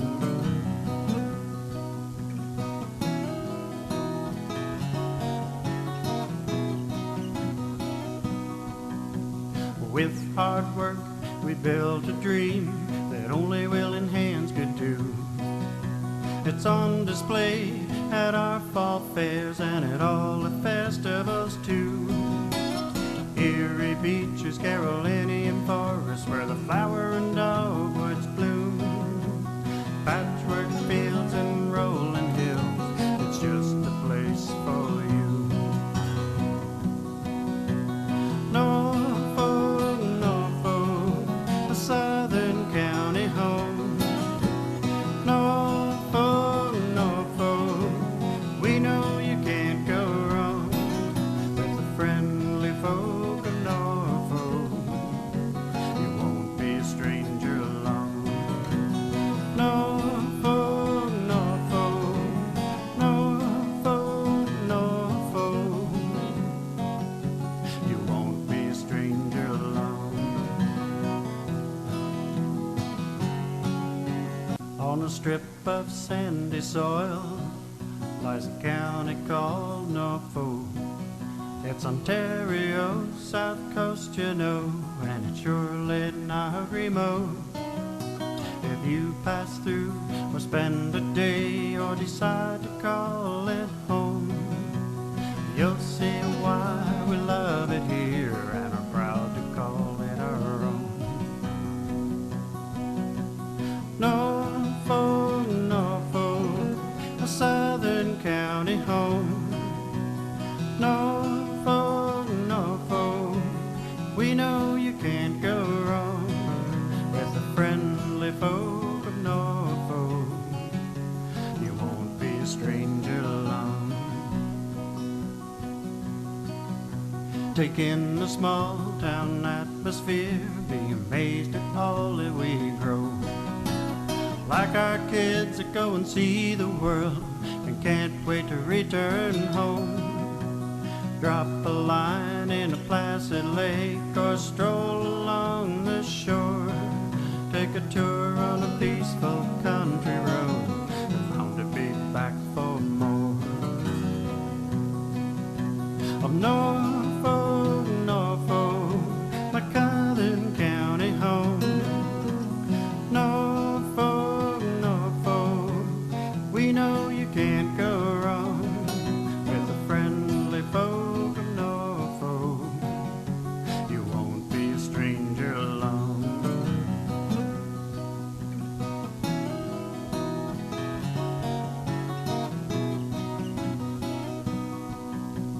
With hard work we built a dream that only Okay, are we willing ready to hands get could going? do.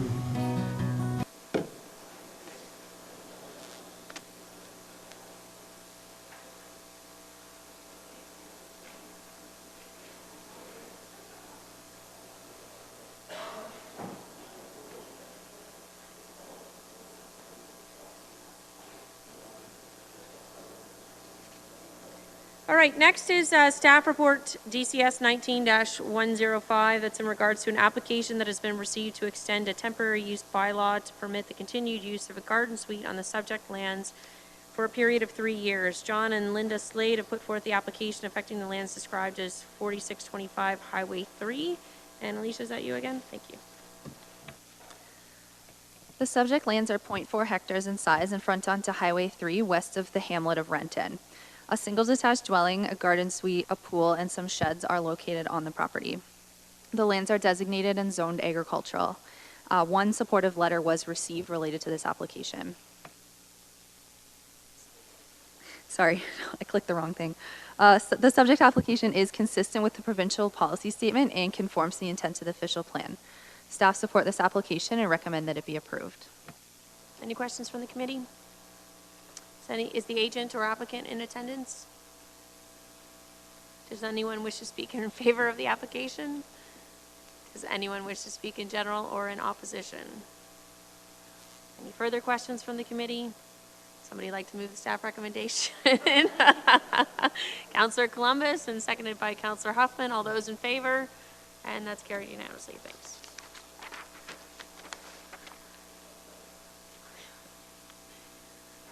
Never seen that many hands up except for an adjournment. Staff report DCS 19-109. This is in regards to an application that has been received to amend the official plan to permit the relocation of a previous residential severance to another location on the subject lands. Norfolk Cherry Company and Agent Civic Planning Solutions have put forth the application affecting the lands described as 551 Concession 13 in Townsend. And Alicia, thank you. The subject lands, oh, sorry, I have the wrong presentation in front of me. The subject lands are 63.4 hectares in size and front onto Concession 13 Townsend. Several agricultural buildings, orchards, and a woodlot are located on the property. The lands are designated and zoned agricultural, and no public input was received. The provincial policy statement does not permit lot creation in prime agricultural areas.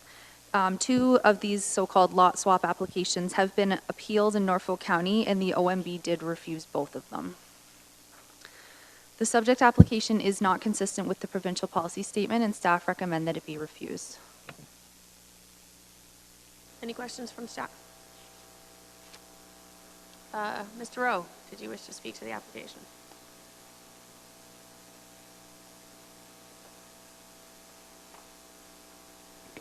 Good afternoon, everybody. The issue of lot swap severances is not new to Norfolk County. Previous councils and committees had approved such severances for 10 or more years without any incidents. While planning staff did not support these, councils and committees of the day felt that they were reasonable requests, which in most cases were supportive of agriculture. There were 2 OMB hearings dealing specifically with these types of severances. In both cases, planning staff with supportive planners from the province provided evidence that such severances were not consistent with the provincial policy statement 2014 and the Norfolk County official plan. While the board sided with planning staff and ministry staff, at no point was it said that this would not be good planning, only that the lot swap wasn't envisioned by the PPS and the official plan.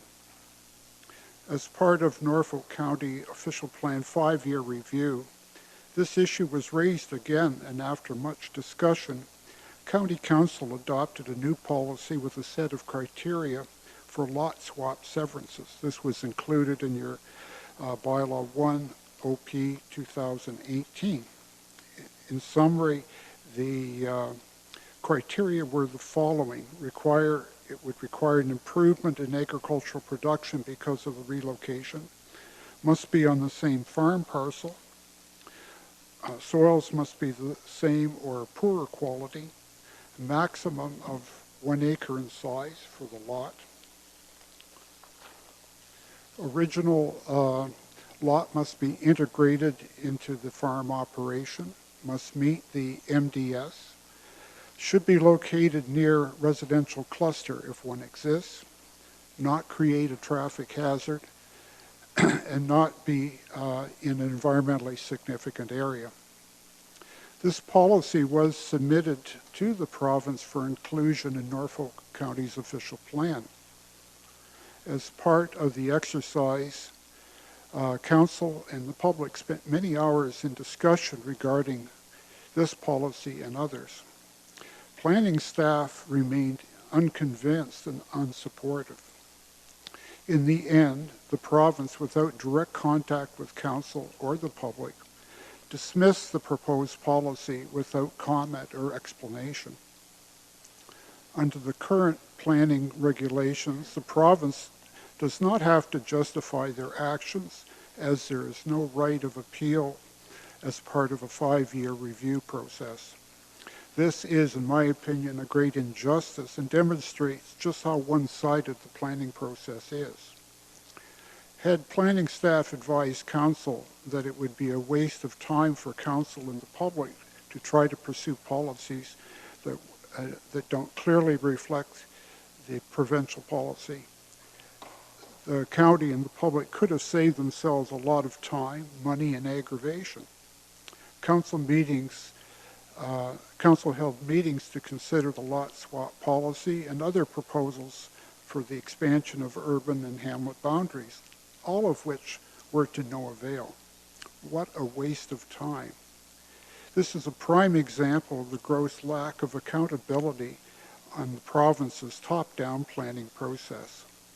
Is it no wonder that this council chamber can be filled with angry residents who feel that the province is just pushing policies down their throats? So why now? Why bring forward an application if the province is only going to shut it down?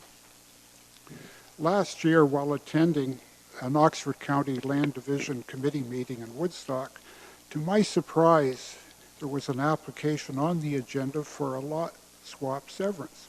In this case, the lot swap application was supported by site-specific official plan amendment. How can this happen? The province has circulated such applications. Both the official plan amendment and the severance were approved without appeal by the province. The province has since commented to Norfolk County planning staff that the Oxford County official plan amendment and severance slipped through the cracks and shouldn't have been approved. As previously mentioned at OMB hearings, provincial staff advised that lot swaps could be considered in future revisions to the provincial policy statement. A review of the province's 2019 PPS review documents indicate that no such addition is contemplated, which is really no big surprise. It's a catch-22. You can't have a lot swap policy unless it's in the provincial policy statement, and the process for developing and proposing new policies for the provincial policy statement is not an open planning process. There is no appeal mechanism for municipalities or the public to ensure that their proposed policies are included in the provincial policy. Because of the nature of the policies contained in the PPS, there's little attention. They get little attention from the general public. Now, if we're looking to detail at the proposal included in our application, we are proposing to swap a 2 acres previously severed, which is now part of a cherry orchard, for 1 acre lot, which would be located at a non-agricultural parcel, which is partly tree covered. Our proposal meets all the criteria set out in the county's proposal for lot swap policy. Planning staff indicated in their staff report that the proposal doesn't comply with the policies of the Norfolk County official plan. Yes, but that is why we're asking for a site-specific amendment to the Norfolk County plan so that it will comply. As part of this application, we were required to have an environmental impact study done to support the application and in order to be considered a complete application. We retained Leonard and Associates for this task. They produced a report in support of our application. However, the county's NEAC committee didn't support the report. A detailed memorandum from our consultant has been handed out to you for your review. It's our consultant's opinion that they were not treated fairly by NEAC committee. We have our consultant, Mike Leonard, in attendance should council have any questions. It is frustrating when you hire qualified professionals to undertake studies and the recommendation of those reports are dismissed by persons who are not qualified to make such judgments. My clients have spent money on this application, the EIS, myself, in order that council can readdress the issue of lot swap severances.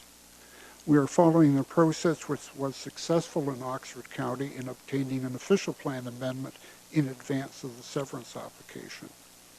We're asking for your support for the application. If approved, it will be up to the province to appeal your decision to LPAT and not just dismiss council's wishes behind closed doors and without any explanation. I thank you. Thanks, David. You and I have spoken about this issue before because Councillor Martin and I took the matter up at Roma last year. And obviously this isn't the only application like this that's out there where people have wanted to come forward and do this. Could you just kind of maybe explain for some of the council members why, you know, this is beneficial in terms of now we've, you know, protecting farmland is key these days, and this is a situation where in fact we're increasing farmable land, right, as opposed to decreasing it, and or other situations where you guys have described to me where you've got one lot that perhaps would be more suitable to farming and another lot located in more proximity to services or whatever. Maybe I'll give like 2 examples, and they were actually the OMB hearings that we had on this topic. The first one was a lot located right on Highway 3, and it could be farmed. And what we looked at doing was moving that lot and putting it beside a cluster of other lots. We were going to reduce having an extra entrance onto Highway 3. There was also a light industrial use adjacent to it, so we were removing a house that could have been in close proximity to that commercial use. So in that particular instance, it was certainly a win-win all the way around. The other case, there had been a lot created near down in former Charlottesville, near Scott Lynn and their large facilities.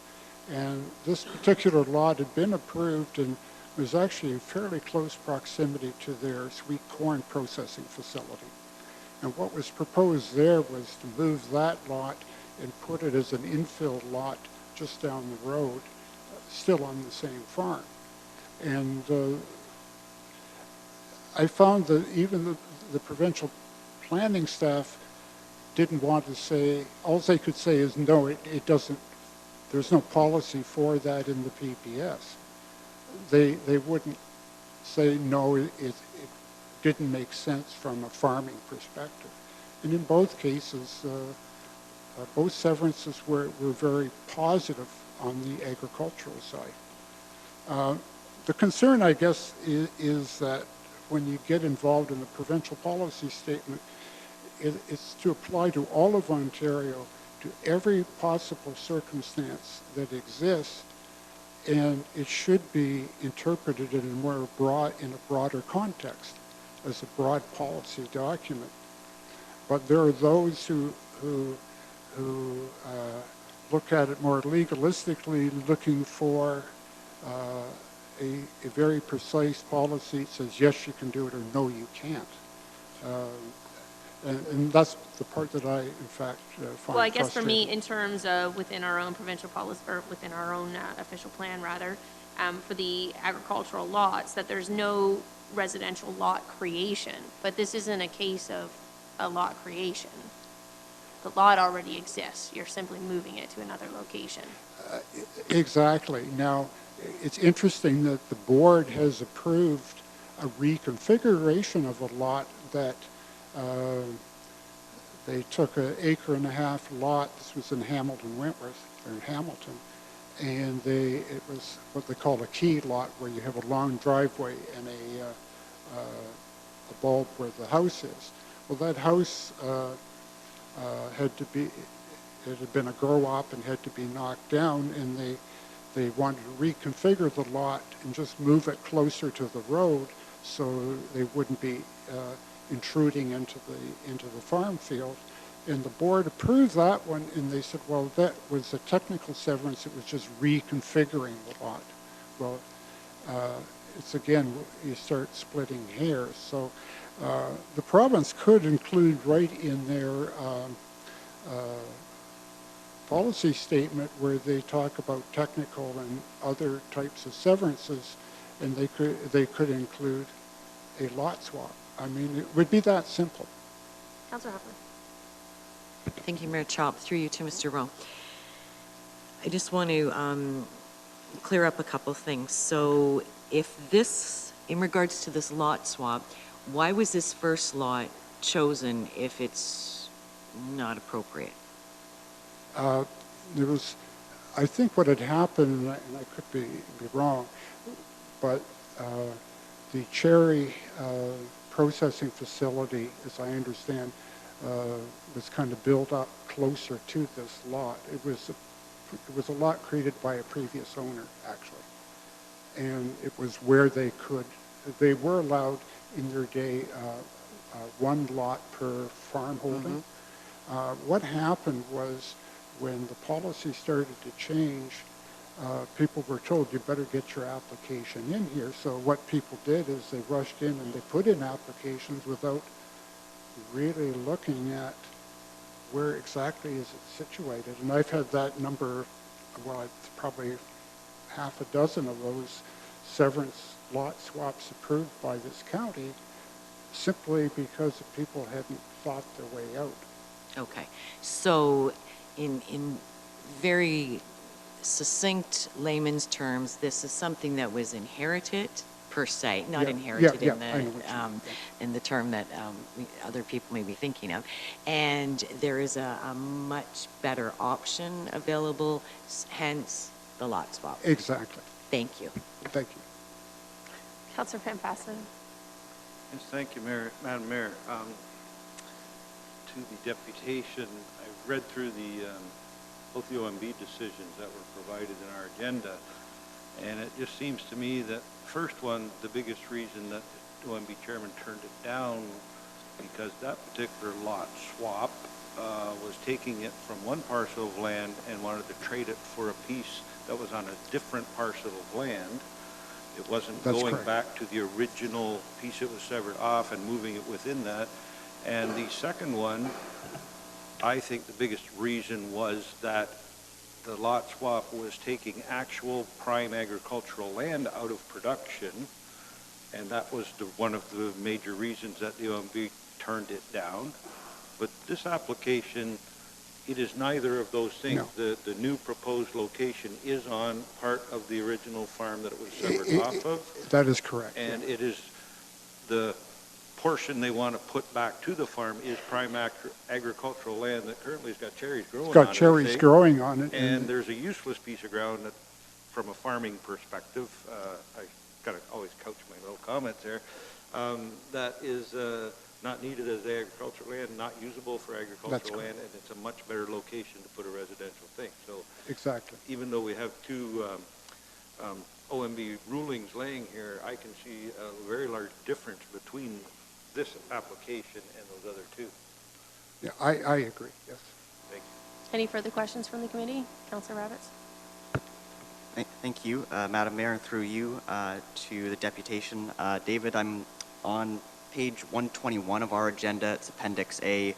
It's the planning justification report that was provided by Civic Planning Solutions. I want to ask you, I didn't see an author on that report. Was it? It's me. It is you. Okay, I didn't see the name at the end, and I just wanted to know if you had written that. On 121, I think it does a good job of describing the goal here. The goal of the applicant is to add a previous severed 2-acre parcel, which is presently being used as part of the existing cherry orchard, and sever a 1-acre treat area, which is not being used for agricultural purposes. And that really stood out to me as we get lost in a lot of technical language here, but really we're talking about a parcel of land that was severed from a farm. It's being used for agricultural purposes. You want to introduce that into the larger farming operation. We've got a partially treed area that's not being used for any agricultural purposes. How does this impact really your client in terms of their farming operation? What benefit would they derive in cleaning this up? I guess technically, if they wish, they could sell that existing 2-acre parcel, and someone could build on it. And it's kind of there by right, and it didn't merge into the remaining farm parcel. What it does, it provides an opportunity to create a lot, to relocate the lot and have a house built on it in an area where it isn't used for farming versus removing the cherry trees and potentially putting a house on that parcel. Okay. Anyone else? Thanks, Councilor Taylor. Okay, we'll do those after then. Thank you, sir. Thank you. Does anyone else wish to speak in favor of the application? Does anyone wish to speak in general or in opposition? Further questions from the committee? Councilor Taylor. Thank you, Mayor Chop, through you. When did these lot swaps, like we've heard they've happened quite extensively in the county, when did they start being referred to as new parcels? Through the mayor to Councilor Taylor, my understanding, we haven't dealt with many since I've been here, which is a little over 4 years, but my understanding is that staff always consider them as new parcels, but Committee of Adjustment regularly approved them anyways.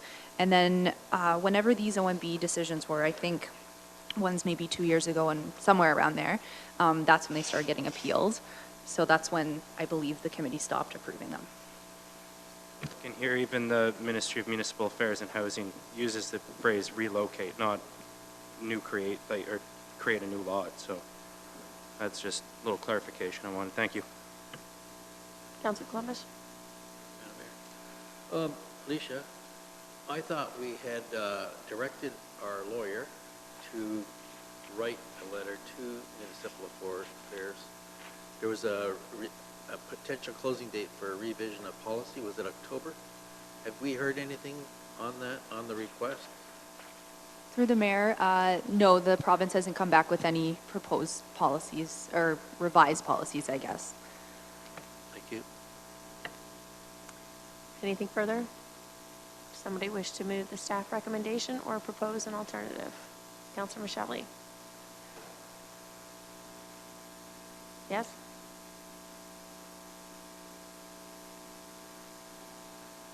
I'm moving that.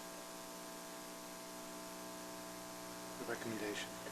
Just moving on. I'm sorry.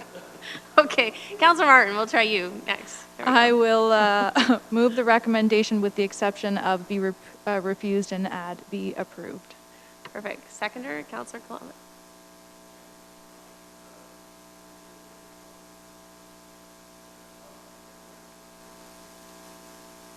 Okay. Very good. Any further discussion? Although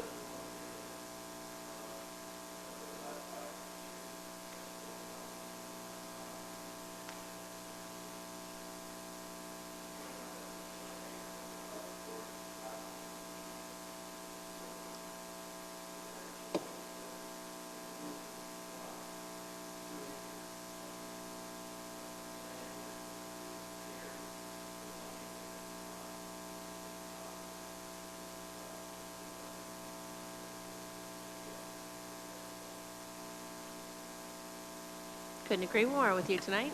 Councillor Van Passen? Well, And I think that the county has over 1,000 of these lots that, I think as one of our deputations had mentioned, back in the day when the rules were you could have one, they just got them and they're still sitting there.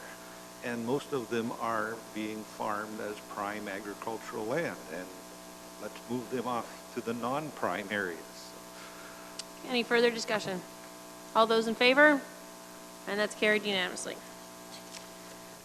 Okay, next is staff report DCS 19-108. That's in regards to an application that has been received to amend the Norfolk County official plan to provide relief from section 9.6.3.2 alpha 1 in order to permit the development of 3 severed lots and 1 retained by way of severance. This application is related to a zoning bylaw amendment application to rezone the subject lands from development deed urban residential type R2.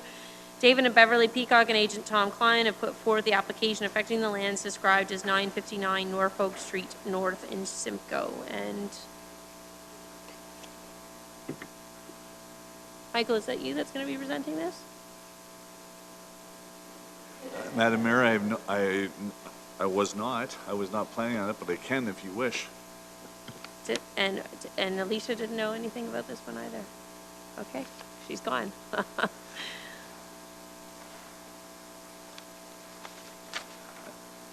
On the fly, Madam Mayor, Yeah, no problem, I can no take you through it. problem.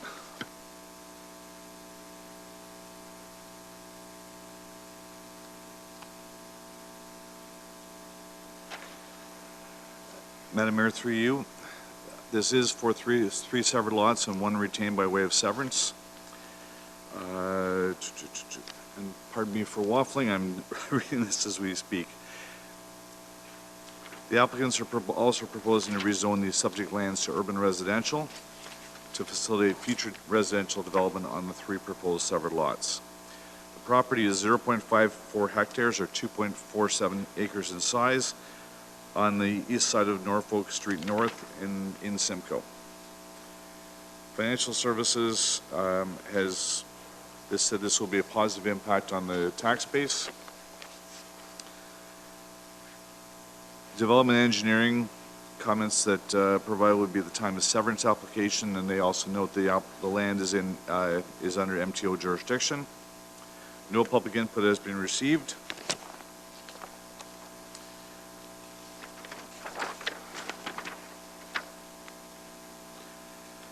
Planning staff, and I'm reading this directly, planning staff for the opinion the subject application is not consistent with the PPS. I haven't had time to read the actual complete report to determine why that would be the case at this point. The official plan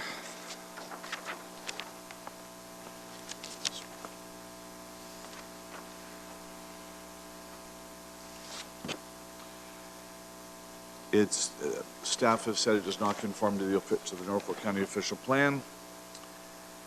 And if I can jump right down to the recommendations, I'll try to figure out why that is.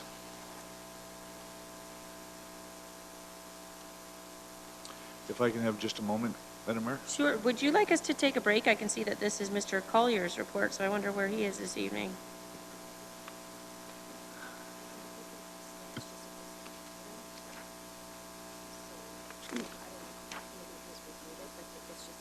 Why don't we give you a few minutes to review all of that, and then we'll jump ahead and we'll take care of the next item. That's just, I think, merely a housekeeping item. Okay, so jumping ahead now then to staff report DCS 19-125, and this is a technical housekeeping amendment to the Norfolk County zoning bylaw that's proposed for lands relating to the Villages of Waterford plan of subdivision. The zoning amendment is to modify an existing site-specific provision to correct special provision mapping and a site-specific provision to the previous bylaw passed for the plan of the subdivision red line revision on the subject lands. Villages of Waterford Incorporated and Agent GHD have put forth the applications affecting the lands described as 39 College Street West. Is the applicant or agent in attendance? Did you wish to speak to this one, Michael, or you? Okay, perfect. Mayor Chop, councilors and staff, members of the public. Basically, what happened was when we bought this land, the build pockets had a .65 side yard setback because they're only 28 feet wide. We made 40, 45, and 50 plus foot lots. And so when we came back to you several times, but the last one was in February of 18. We came to you for a zoning bylaw to clean everything up, and this was missed. We should have been brought in with the existing bylaw and had a 1.2 meter setback for our build pockets. So basically, this will allow. We would have. It was originally supposed to be like a trailer park, only 28 foot wide lots. We went much wider, and now we're just asking to be brought into the existing bylaw. Questions from the committee? No? Okay, thank you, sir. Oh, Councilor Van Basten. That means you're giving up something, right? We are. Otherwise, you could put a house right just about on the property line. You're going to give it back to the normal zoning bylaw. Correct. Instead, we would have only had 4.25 feet between each house total, and now we have 8, which is a norm. You have 1.2 meter side back for each home for a total of 2.4 meters or 8 feet. Perfect. Thank you, Yep. sir. Does anyone else wish to speak in favor of the application? Does anyone wish to speak in general or in opposition? First time here. My name's Deborah Terry, and I live at 91 College Street, Waterford. Been there for 63 years. We abut, right? You guys are right behind us.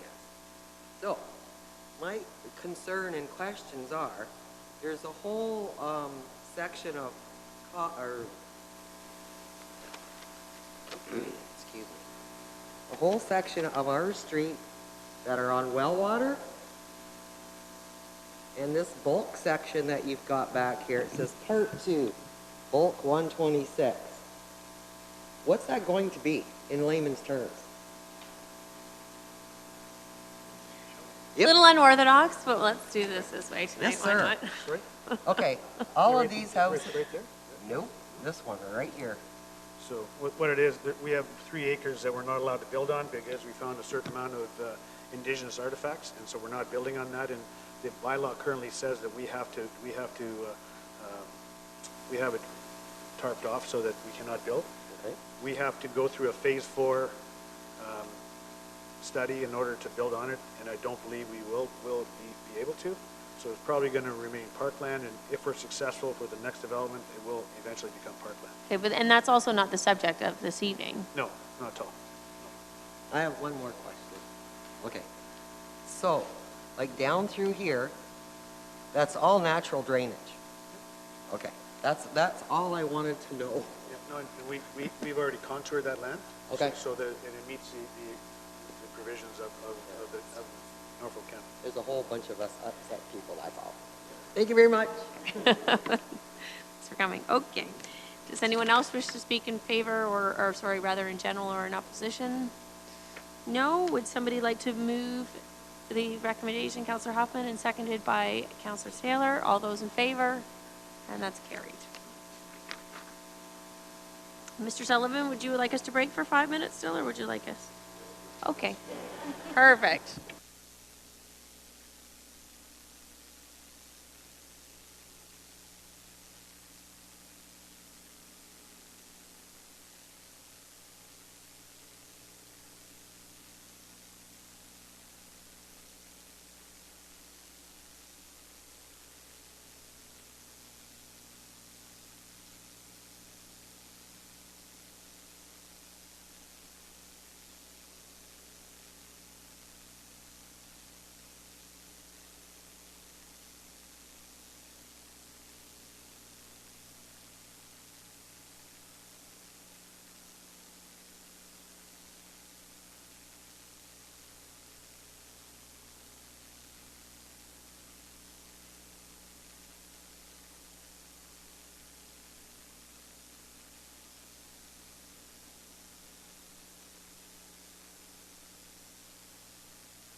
On a strip of sandy soil lies a county called Norfolk. It's Ontario's south coast, you know, and it's surely not remote. If you pass through or spend a day or decide to call it home, you'll see why we love it here and are proud to call it our own. Norfolk, Norfolk, a southern county home. Norfolk, Norfolk, we know you can't go wrong with the friendly folk of Norfolk. You won't be a stranger long. Take in the small town atmosphere, be amazed at all that we grow. Like our kids that go and see the world and can't wait to return home. Okay, so we've just had a chat. I think the best option on this one is actually to move for a deferral to the next public hearings meeting, since poor Michael hasn't had a full chance to review the file and so on. So, and I've just spoken with the property owners and they're comfortable with that. And it is our public meeting, notice has been provided, and there is nobody here unless there's one of you guys is planning on commenting on this file. Okay, so Councillor Van Passen for a deferral, seconded by Councillor Taylor. All those in favor? And that's carried. And finally, that the Public Hearing Committee meeting of November 12th, 2019 be adjourned at 5:25 p.m. Moved by Councillor Van Passen and seconded by Councillor Geisens. All those in favor? And that's carried.